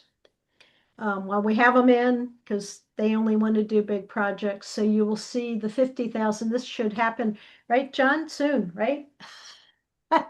Yeah, we're putting together the RFP. Well, I told everybody last time, but putting together the RFP will be in front of the council in April. You know, if we're going to have 100,000 to in the budget, the combined budgets for this year and next year. There may be a decision that need to be made based on the last time I assessed, or we assessed, condition of the roads. There weren't any glaring high priority items left after we did the work 2 years ago. So we'll have to see where we are.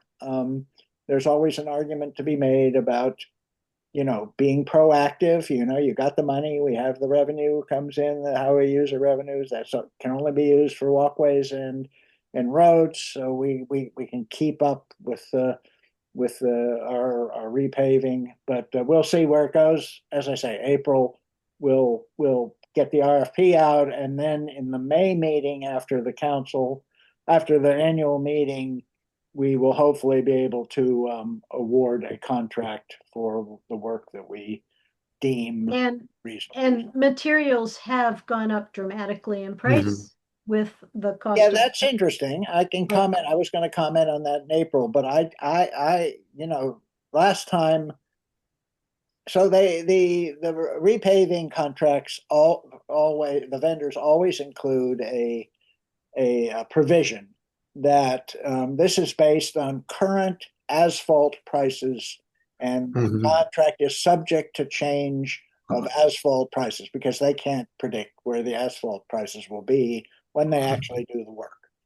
So I know how to look up the asphalt prices, and believe it or not, as of March, the cost of asphalt is exactly the same as last March.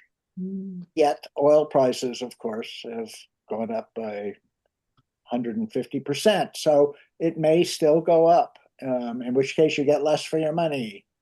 In which case I may make a recommendation that depending on the priorities for road work, we may want to defer the work until the price of oil decline, the price of asphalt declines.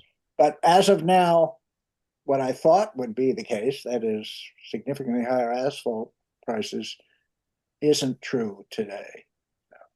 Okay. All right. Factors. Are you saying today as in like today? As in today, yeah. Really? That's amazing. Yeah, that's great. Amazing. I mean, you know, gasoline goes up the minute oil prices change. Right. And asphalt prices, apparently there's a lag. I don't know how much of a lag or whatever, but whatever. Yeah. And we would be doing this work like June, July. Yeah, not till June. So there's still plenty of time for the price to go up. Yeah. All right. So we'll leave that at 50, knowing that it's really going to be a contract of maybe 100, and it just goes across both fiscal years. Snow and ice removal. When I put this budget together, we thought 6,000 might be enough. I got 2 more invoices for the last snowfall. The actual I project out for this year at almost 8,000. So I am proposing perhaps 6,000 is not enough if we want to budget a little more. Hearing nothing, we can leave it at 6, and if we go over, we go over. Yeah. Mhm. Cross our fingers, no more snow next year. Yeah, yeah. Alrighty, streetlight operations, that's the Pepco bill from for our streetlights. And it just keeps going up and up, so there you have it. Mhm. That's everything else about the same. Walkways, really no change at Could you just explain this lighting design consultation?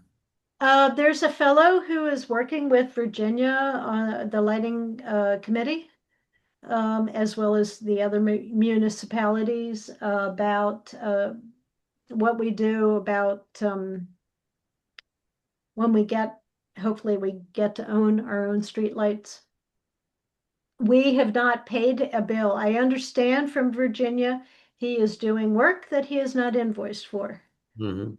So she had asked about perhaps maybe we should make it 10,000. He hasn't invoiced us, and he is helping other municipalities as well. So we just left it at 5, and she was okay with that.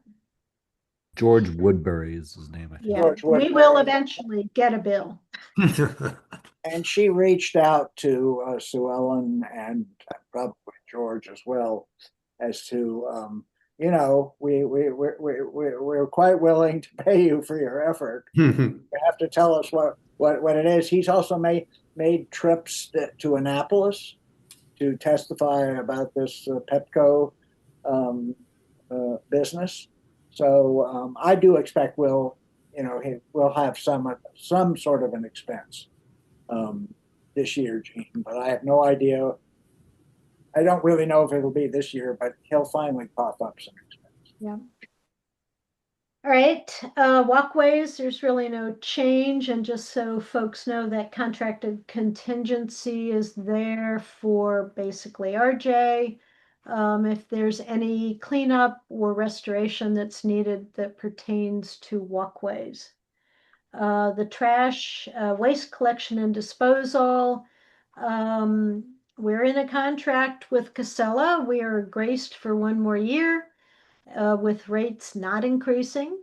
And that, again, to repeat, feeds back into the dwelling tax rate that I spoke about earlier. Leaf collection, we're waiting about hearing an extension of the current contract, so we're assuming that 18,000 is still good. I understand there's the spring cleanup. Last pickup of leaves will be April 1st, I believe it is, and residents need to be informed about that. So they get their leaves. Yes, I have a Grove alert because Yeah, that was a hint, John. wasn't in the bulletin. I could have sent the alert out 5 hours ago, but I wanted to see if there was anything from this meeting that needed. So heads up to those on this meeting, get your last minute leaves put Start out. breaking now. Next Wednesday, a week from Wednesday Yes. is the last. Is April 1st. On dog waste collection, we've had reported, from what I hear, good results from the 4 boxes that are out there. And the committee, I'll speak for Mary, they would like to install a 5th box, which increases the related service. So that is the increase on that. Again, that was not budgeted in the prior year. It was kind of considered part of the contracted contingency, but I have now created a new line for it. Getting there. Parks. But can't we get the dog waste collection together with the leaf mulch? Yeah. Different company. Anyway. Fertilizer, okay.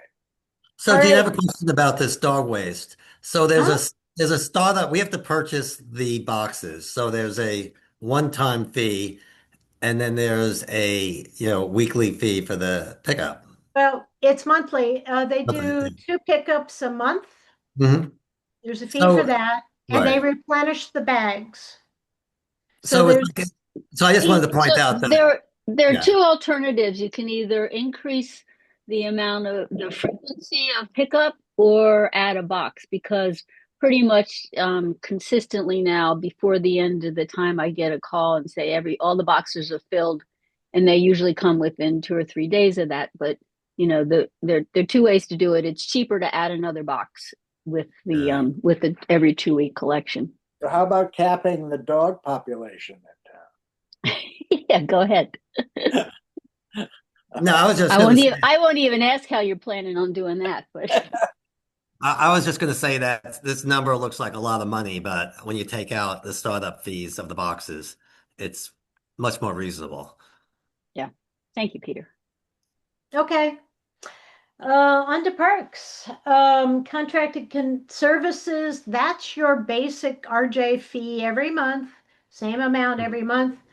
For the basic cutting the grass and picking up the leaves. So this, what I call contracted contingency, is any work beyond that. That's more like ad hoc stuff. So that's those first 2 lines there. And we get into tennis courts. The salaries, we pay anywhere from 2 to 3 young people to be out in the blaring sun for an hour, hour and a half, watering the clay courts. And that is what goes in that line 194. It all depends on the weather. Do we get much rain? That helps us. We don't have to pay people to water. If it's super hot, they have to go out. It's not just watering, they roll it, they break it, they clean the lines. It's a very scientific thing that Linda Baim orchestrates and coordinates with these young people. Supplies and repairs, you will see that on line 195. In this line, this really is combining both the hard court and the clay courts.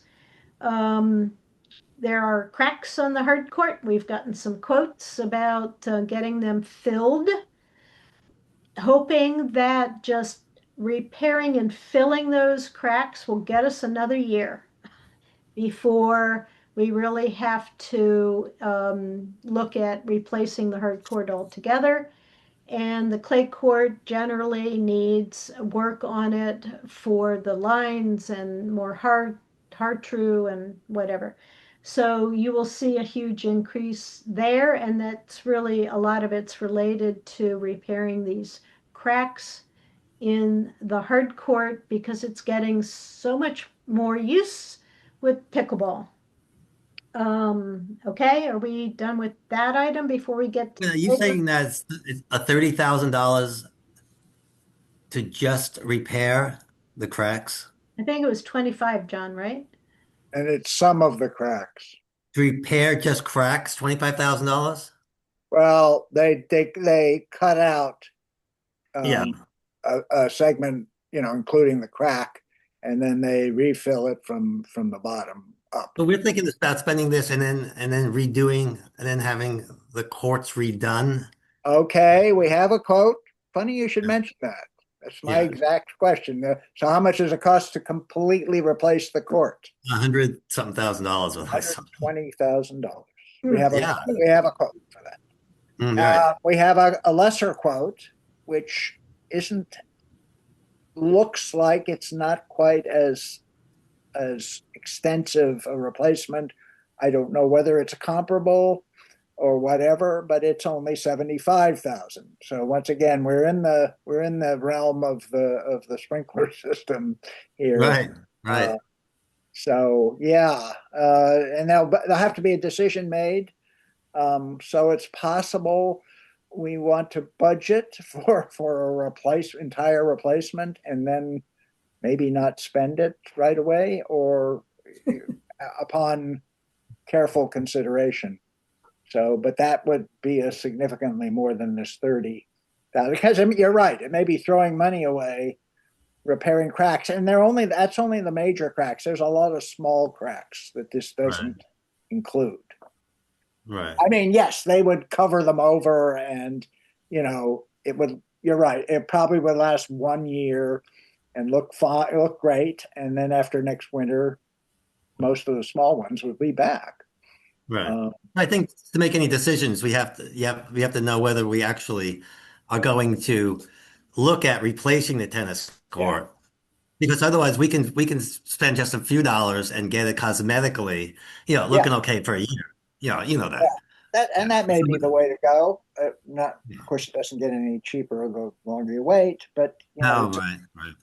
you have to. It's a lot of money, no matter to go that way. Mhm. Okay. This is kind of the in between. For now, it's just repairing the major cracks. Right. Are we done with tennis courts? Yeah. Okay. Playground. This is what the previous conversation was about.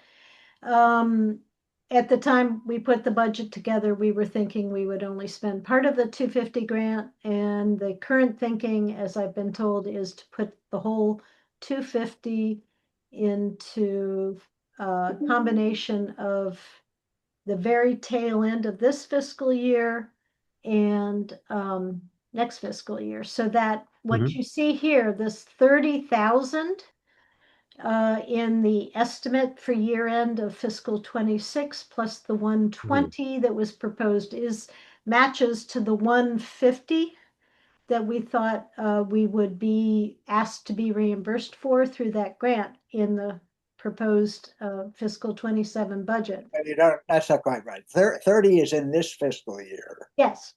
The 150 comes from this 120. Oh, and the this basketball court. Thank you, John. I had my 30,000 confused. Yeah, but okay. So here's my thinking on this: is the advantage of the state bond, the grant, is it's not tied to a fiscal year. So there's no harm, no foul. For budgeting expending the entire thing for the period beginning when we can access it, which I'm told should be as early as June 1st. Whether or not we actually spend the money and therefore request reimbursement depends on a lot of things about how fast decisions are made and work is done. So if we spend it all in a year and we get a nice spanking new playground, and maybe we have some things left over to spend town funds on, that's one scenario. The other scenario is, okay, we end up only spending 2/3 of it because you need to do some of the work to see how it goes, or some decisions are harder. So we could extend the spending period, but by putting it all into the budget, it's accessible. And the reason it doesn't have any huge impact is because we know we're going to be reimbursed. So it's not town revenue. It's not susceptible to the town revenue source for that. We can always spend more, but anyway. So is maintenance? Will the grant cover maintenance of the existing playground? No. I mean, who knows? I mean, we could probably make some argument, but I'm inclined to not try and push it. Right. We generally cover maintenance, so why not keep covering maintenance? It's not a huge expense. John, is this money? This money is Maryland's got a deficit going. It's pretty impressive, and they say it's gonna continue. Is this money guaranteed, or is there any way that? Of course, that's an excellent question. Just because, I mean, the governor could veto something or another, right? He could just say, forget all these legislative bond initiatives, but he's unlikely to do that. First of all, a huge number of projects are funded in this manner. all Mhm. across the state. And they're all small potatoes generally. They go as high as $1 million for some things. Yeah, but generally they're in the 250 to under 250. But they're funded by, it's called a legislative bond initiative. So it's funded by issuing bonds. And so the state is really only committing to time payments on these grants. And they don't have to come up with, if the total amount, I'll make up, and I'm not sure what the total amount is, but let's say it's 30 or 40 or $50 million. They don't have to come up with that much money. They have to pay interest, and then they have to repay the bonds. So it's not current funds entirely. So it's Mhm. not really a big potatoes item. Mhm. Senator King, Nancy King said, I asked, can we consider this a done deal? And, political legislators are famous for equivocating. She didn't equivocate. She said, yeah. I'm amazed. But the proof is in the getting. So once they pass the budget, we'll know for sure, or whether I doubt the governor would veto this. So it'd be a good strategy though to spend this as fast as we can, it seems like. Yeah, and so Jonathan Dale has raised the question because in our fact sheet we indicated we would be spending town funds. We would be raising, what we were going to do was use the grant, use some town funds, and raise some money by donations and other sources. And Mhm. would it be a problem if we don't actually demonstrate that we're spending town funds? I suspect that it's not a problem, but in any event, this bond grant, that's an issue for reimbursement. And I can't figure it out, and I don't know how we can budget. I mean, this doesn't say, this line item, doesn't say where the money's coming from. Mhm. The line item that is important is how much we're going to get, which is back up here in the revenue section, Mhm. back from the here it is, from the playground grant. So if we don't get all that back, because they say, oh, you didn't make your contribution, although we don't specify any contribution, then yeah, it will cost us a little more money. So I'm thinking this is not a problem.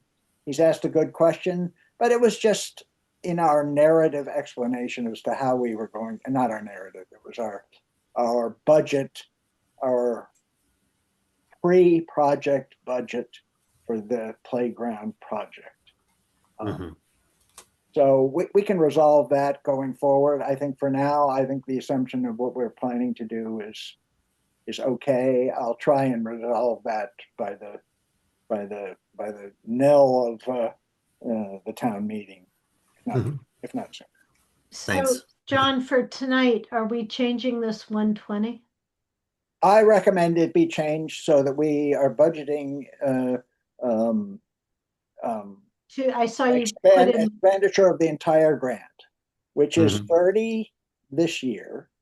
right, That would be before June 30th. right. And it would be between June 1st and June 30th. Then the 30,000 for the Asphalt. basketball court, which is in next year, and the rest of it is up here in playground equipment. So that would be 190. Yeah, it should be 190. That's what I think. Okay, I have done that. So Jonathan as a Jonathan recap to still everybody, wants to make a comment. I thought I covered what he wanted. Okay. You did, but I do have a follow-up about just clarification on the $30,000 for this year. I understand it's in this year's budget and we're nearing the end of this year. Are you suggesting that we use the $30,000 and be reimbursed ideally in the fiscal year 2027 from the state bond? Is that how that would work? If we spent it this year, If we did. we could draw on the state bond. I after had a June discussion 1st, with Oscar, both by email and otherwise. Because you guys now, the playground now has access to the funds that are not dependent on fiscal year dates. I think you guys ought to be doing a site plan before you jump in and develop even one of those plots. And I'd hate to have that be under the gun by, oh, we got to do it by June 30th. So you don't have to do it by June 30th. If you don't get it done till July 31st, no problem. But that was my point. So whether it's this fiscal year or not isn't, I think, a consequence. So okay, just making sure we're saying 250 all in. The 30 does not add to that incrementally. Whether we spend it this fiscal year or next, we're not talking about 280. We're talking about 250. Is that correct? That's correct. Okay, thanks. Okay. Moving on beyond playground, we are proposing to increase tree removal by 10,000. Just so folks know, we've had so many trees, big trees, coming down. They're aging out. And it's getting every year it's tight to keep within the original budget. I have to say Audrey is extremely frugal and very on top of knowing what trees and timing of when they should come out.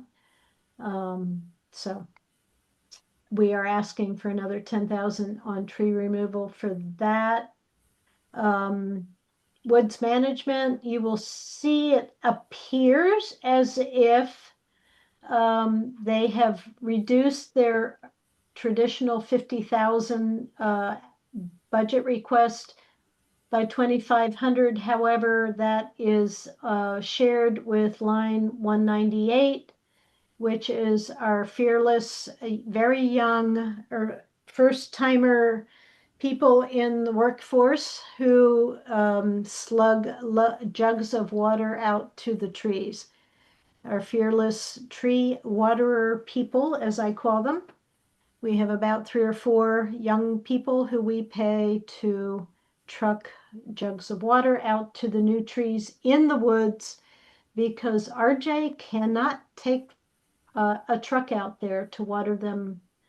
So that's how we have it. The rest of all of that is about the same for parks. Any question before I move on out of parks? Okay. Recreation programs. This is really, the fun events. That's really what this area is all about. Summer in the park salaries are going up a bit. We are now required to hold to some ratios. We will have 4 staff. We've traditionally had 3, roughly. We have more fees related to the new requirements, as everybody is aware of. So supplies, which is where I'm putting the background checks and all of that sort of stuff into, has gone up. Other than that, the only area is the music weekend. As some people have talked about, has music weekend sort of run its course because it's so close in time to Circle Fest, which everybody loves. And, do we want to cut that back? But for now, the budget remains the same for the whole weekend. And that is about it for recreation programs. Any questions? Moving on quickly. HPC has been a bit of You want to just explain the net for the SID for the summer in the parks? the net. Net cost to the town for summer. Yeah, it's in the footnote. Oh, okay. That's the Yeah, net. it's down. I put, the town ends up subsidizing. We don't charge. Yes, we could charge more compared to other programs that are out there. And we have increased the rate. we chose not to increase it hugely, but we could have. But yes, the town does subsidize summer in the parks. It's about, I put it in there, 26.50 is the subsidy. So, it's a wonderful program. Parents rely on it. They love it, and it's hugely successful. And that is the town's donation towards that. Again, any questions on that before we move to HPC? I will not be the one to speak on what's going on with the archive worker. I will turn that over to anybody else who would like to address that. Okay, this is not the time to discuss Okay. the details, but Yeah. suffice it to say, the project is still in need of considerable effort, and the HPC would like to maintain the budget. You'll note they're not spending anywhere near the budgeted amount this fiscal year. This is estimated, but they'd like to retain it for next year. It's virtually certain we're going to engage an additional or a replacement archivist, so we'll need to pay them. John, at our last council meeting, we had Bob gave a good presentation Exactly. about this. So we've all been well Okay, versed on what so this is that's why about. this is still there. Yeah.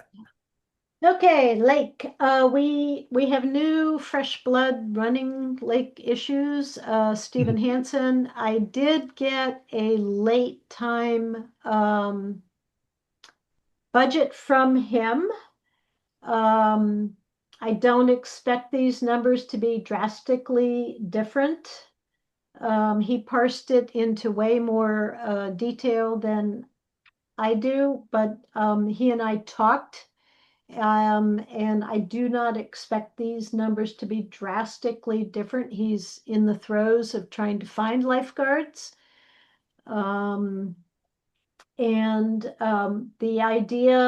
There is an idea out there for a lifeguard supervisor, which would be somebody paid to kind of handle the training, getting them going, supervision on a daily basis, making sure there's a good schedule of lifeguards, and that kind of thing. So you'll see line 252 is a new position that we would hire somebody, whether it's I had proposed that perhaps the swim instructor would be interested in taking on a little extra hours and doing that, but it remains to be seen what they can pull in. I think he said he's reached out to 5 or 6 former lifeguards that seem interested. So we're all thinking very positively that this will come to pass. This budget is built on having maximum coverage. Every day you're going to have 2 lifeguards for 6 hours each for the whole season. Traditionally, that doesn't come to pass because people, you've got college age students, they take vacations and whatnot, or have to head back to college early. So as you can see, I do not expect salaries to come close to the current year budget, but we would like to budget as if they will. Other than that, there's not huge changes. There is this idea of having a porta potty down by the lake. And we're still trying to come up with numbers, is to make sure that this 2,500 is a good solid number. To have 1 porta potty or 2 porta potties for 2 months? The number was originally like 3,000 for 2, And I think the Lake Committee decided to try and go with just one. Just one. So this Okay. 25 should, it would be cleaned with the money, with the information I got, they would come once a week. You know, they deliver it, stays there all, and then they clean it out once a week, and they also clean it. And that also includes a washing station outside of the bathroom itself, which is nice. But so Yeah, 25, the 2,500 would easily cover one. right? There's a kind of a range from different. You can get extra services and depends on where they're delivering, and but 2,500 seems to be a reasonable number just for one. When John and I were talking, we were wondering, like, if that service is once a week, do we want to pay somebody to check on them daily? Like, oh, it ran out of toilet paper, or my God, there was this horrific mess in. We can always. I would strongly suspect that you would want to have a cursory cleaning daily. I mean, you know, people, come on. Using, you know what happens in these things, and you know, I would plan to have it looking, you know, pristine or decent in the morning and every So morning. do we need to add another person or salary for daily cleanup? Who's going to do? I don't think you can Actually, ask the lifeguards to do that.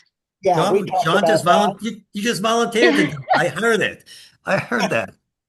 Yeah, no, it could be a lifeguard duty. We're not talking, you know, cleaning the toilets or anything like that. We're talking about wiping down That's cleaning the toilet. No, well, yes. I don't know. I don't know if the lifeguards are going to be crazy about that, or maybe you can pay them extra. Well, we talked about having do it. Having our janitor do it. There are some options, but Yeah, okay. you probably want to do it if you want. So should we increase the money allocated for the porta potty to include possible daily servicing? Can we get one without walls? No, without walls?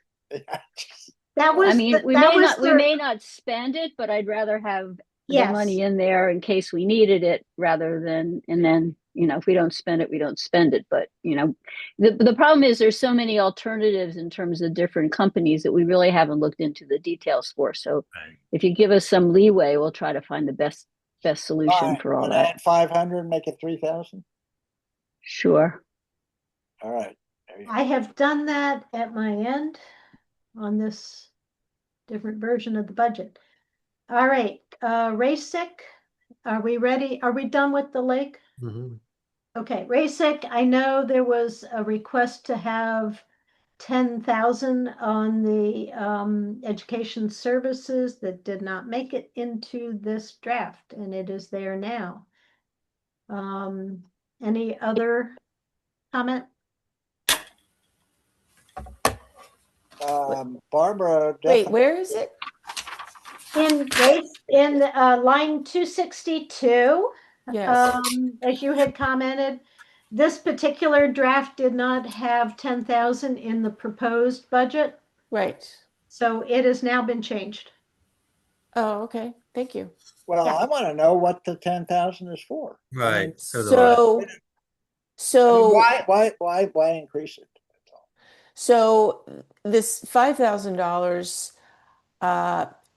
currently we have a proposal from Leadership Montgomery that is $5,000 if we do everything a certain way. Like if we ball up 4 different phases into one contract, it would normally be $5,500, but they're giving us a discount to $5,000. But we decided that we're not really sure we want to sign a contract for all 4 of those phases at once. So if we end up separating them all out right off the bat, you have 5,500, which this would not cover. And the additional amount would just cover any other kind of contingencies of any plans that were made throughout the year. But I did talk with Paula and Patty, and we did feel like maybe $10,000 isn't quite necessary, but how about 8?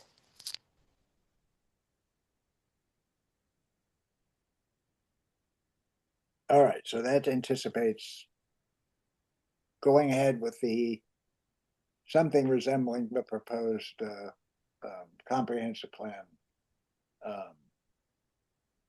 Mhm. proposal. Right. I have changed it to 8. Thank you. On our insurance, liability and property, I was advised by Legit to just add 10%. I have requested from them. Last year, I was informed by them that due on their error for the last 10 years, the town had been undercharged. And they were phasing in the increase over 2 years.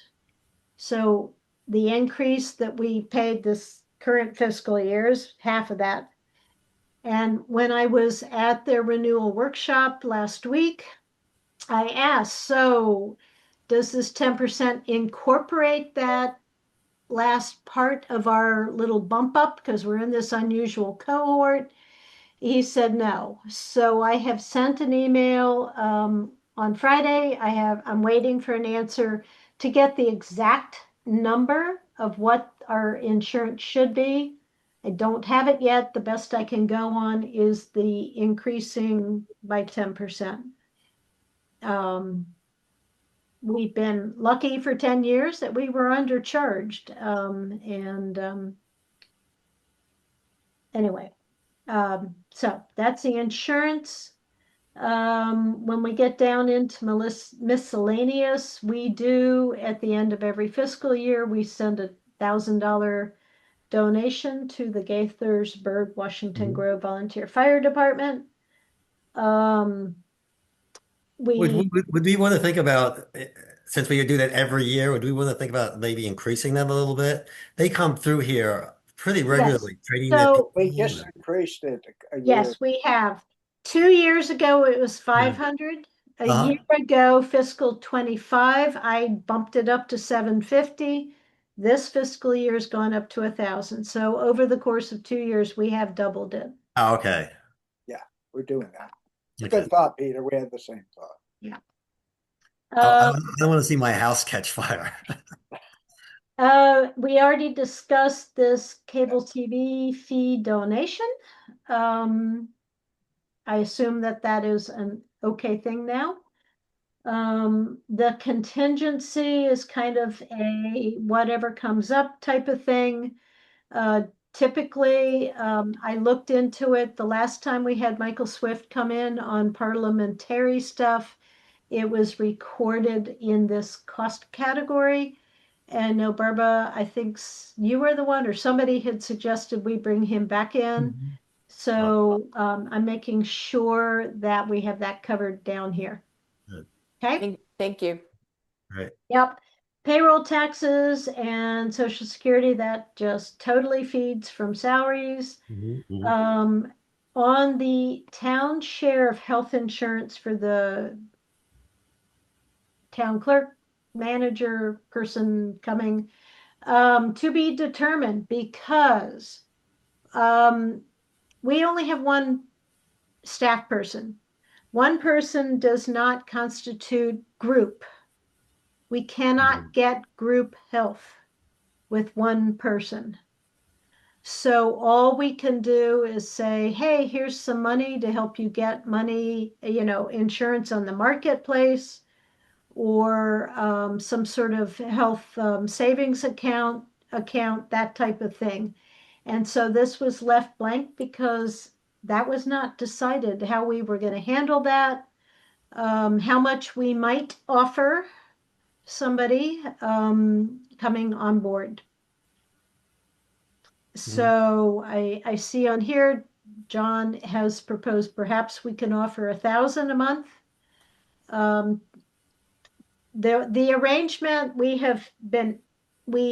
had with the group health back in the day was the town paid 75% of the premium. And the employee picked up 25%. And that's how we went. But now it's more difficult, and so we need to get more creative and think outside the box as to how we're going to provide this. I can put in a budget of 12,000, and we can just say that we'll figure out how we are going to award this, offer this to a new candidate. The mechanics of administering it, if we get like an HSA or something like that, that is a program, an account with an outside firm that I will have to administer. Just as I administer the retirement benefit, we have a company called Mission that we match a dollar for dollar up to 5% that a candidate puts in to the 401k that they offer. And so every month I'm moving money for both their contribution and our match into that program. So this would be a similar type of thing where we have to come up with an administrative way of handling that, or we give them a subsidy and that becomes taxable income to them. So we could go a super easy route. We just give them some taxable extra subsidy, or we go the more complicated route of actually setting up some sort of administrative program. So the details of that have yet to be figured out. So for the budget, John is proposing perhaps 1,000 a month That's coming out what of we the were- town's pocket. What we had for Kathy, so. Yeah. Yeah.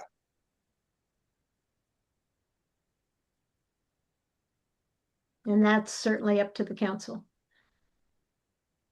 So this is Barbara. So doesn't it kind of depend on what the new person wants or needs? Because they could possibly have insurance through a spouse. So, I mean, I think it's fair to put this in there as a placeholder and then negotiate that with the new person. Mm.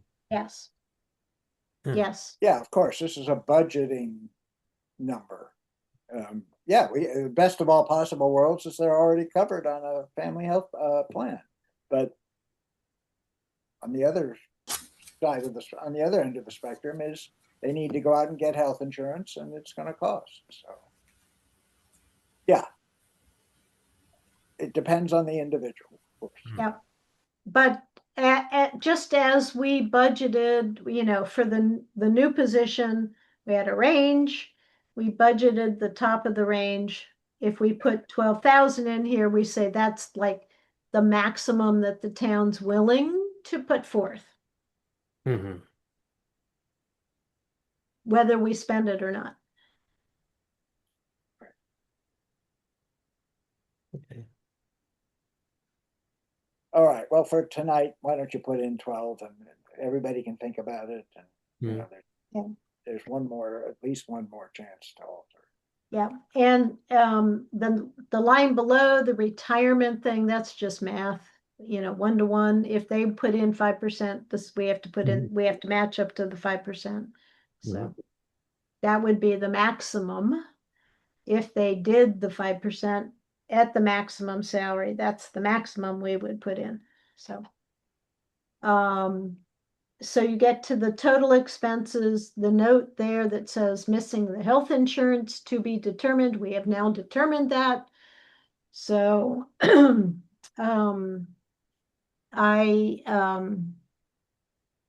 on my end, I am seeing 1,222,600 basically.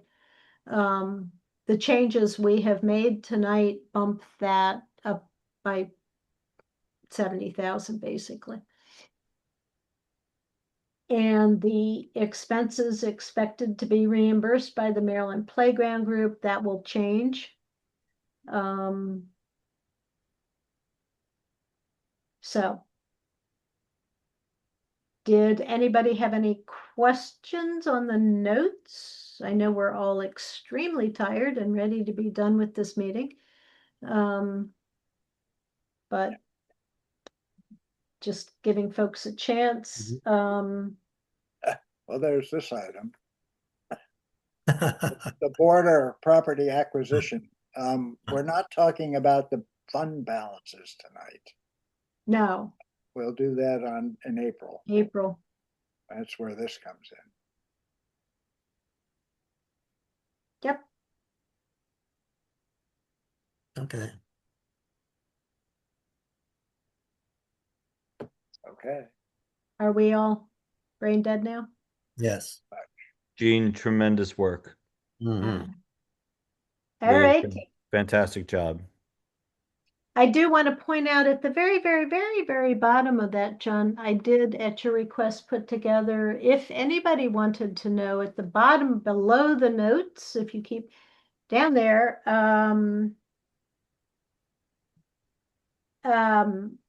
we thought it would be helpful to know this.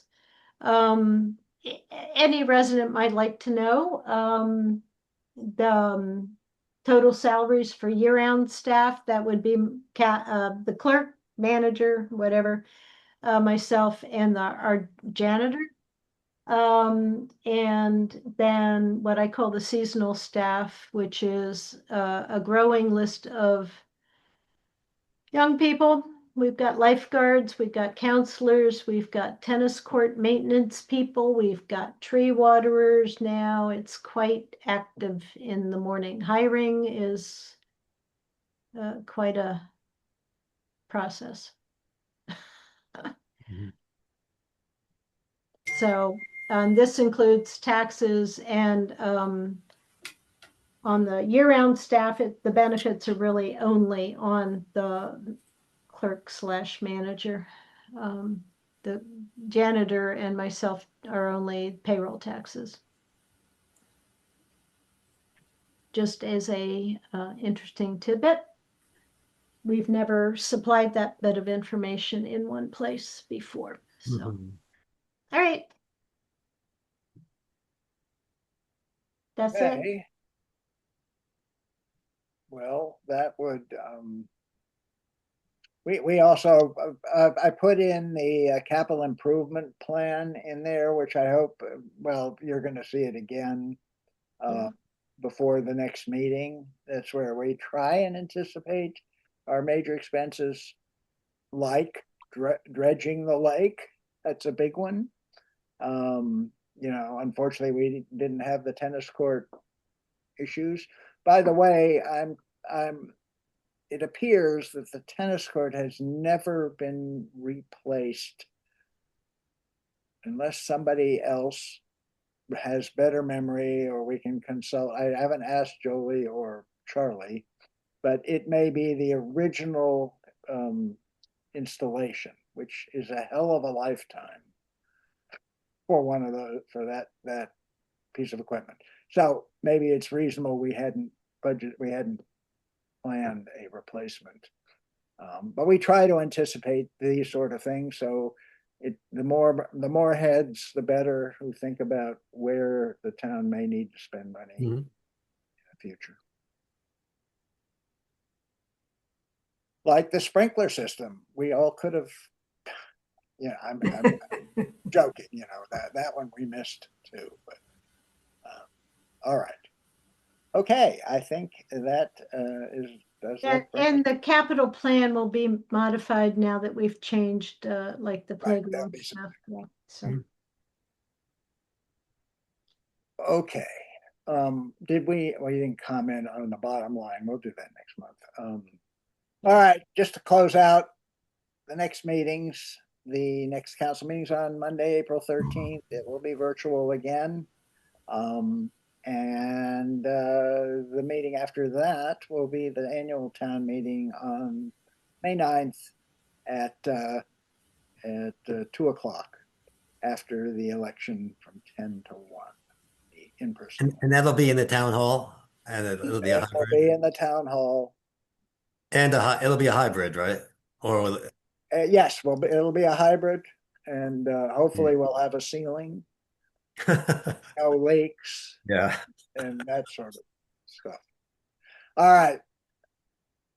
if anybody has anything else to say, you can. Otherwise, we can move to adjourn.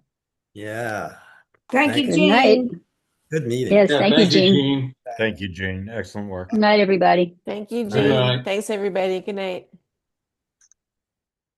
I can hear the snoring now.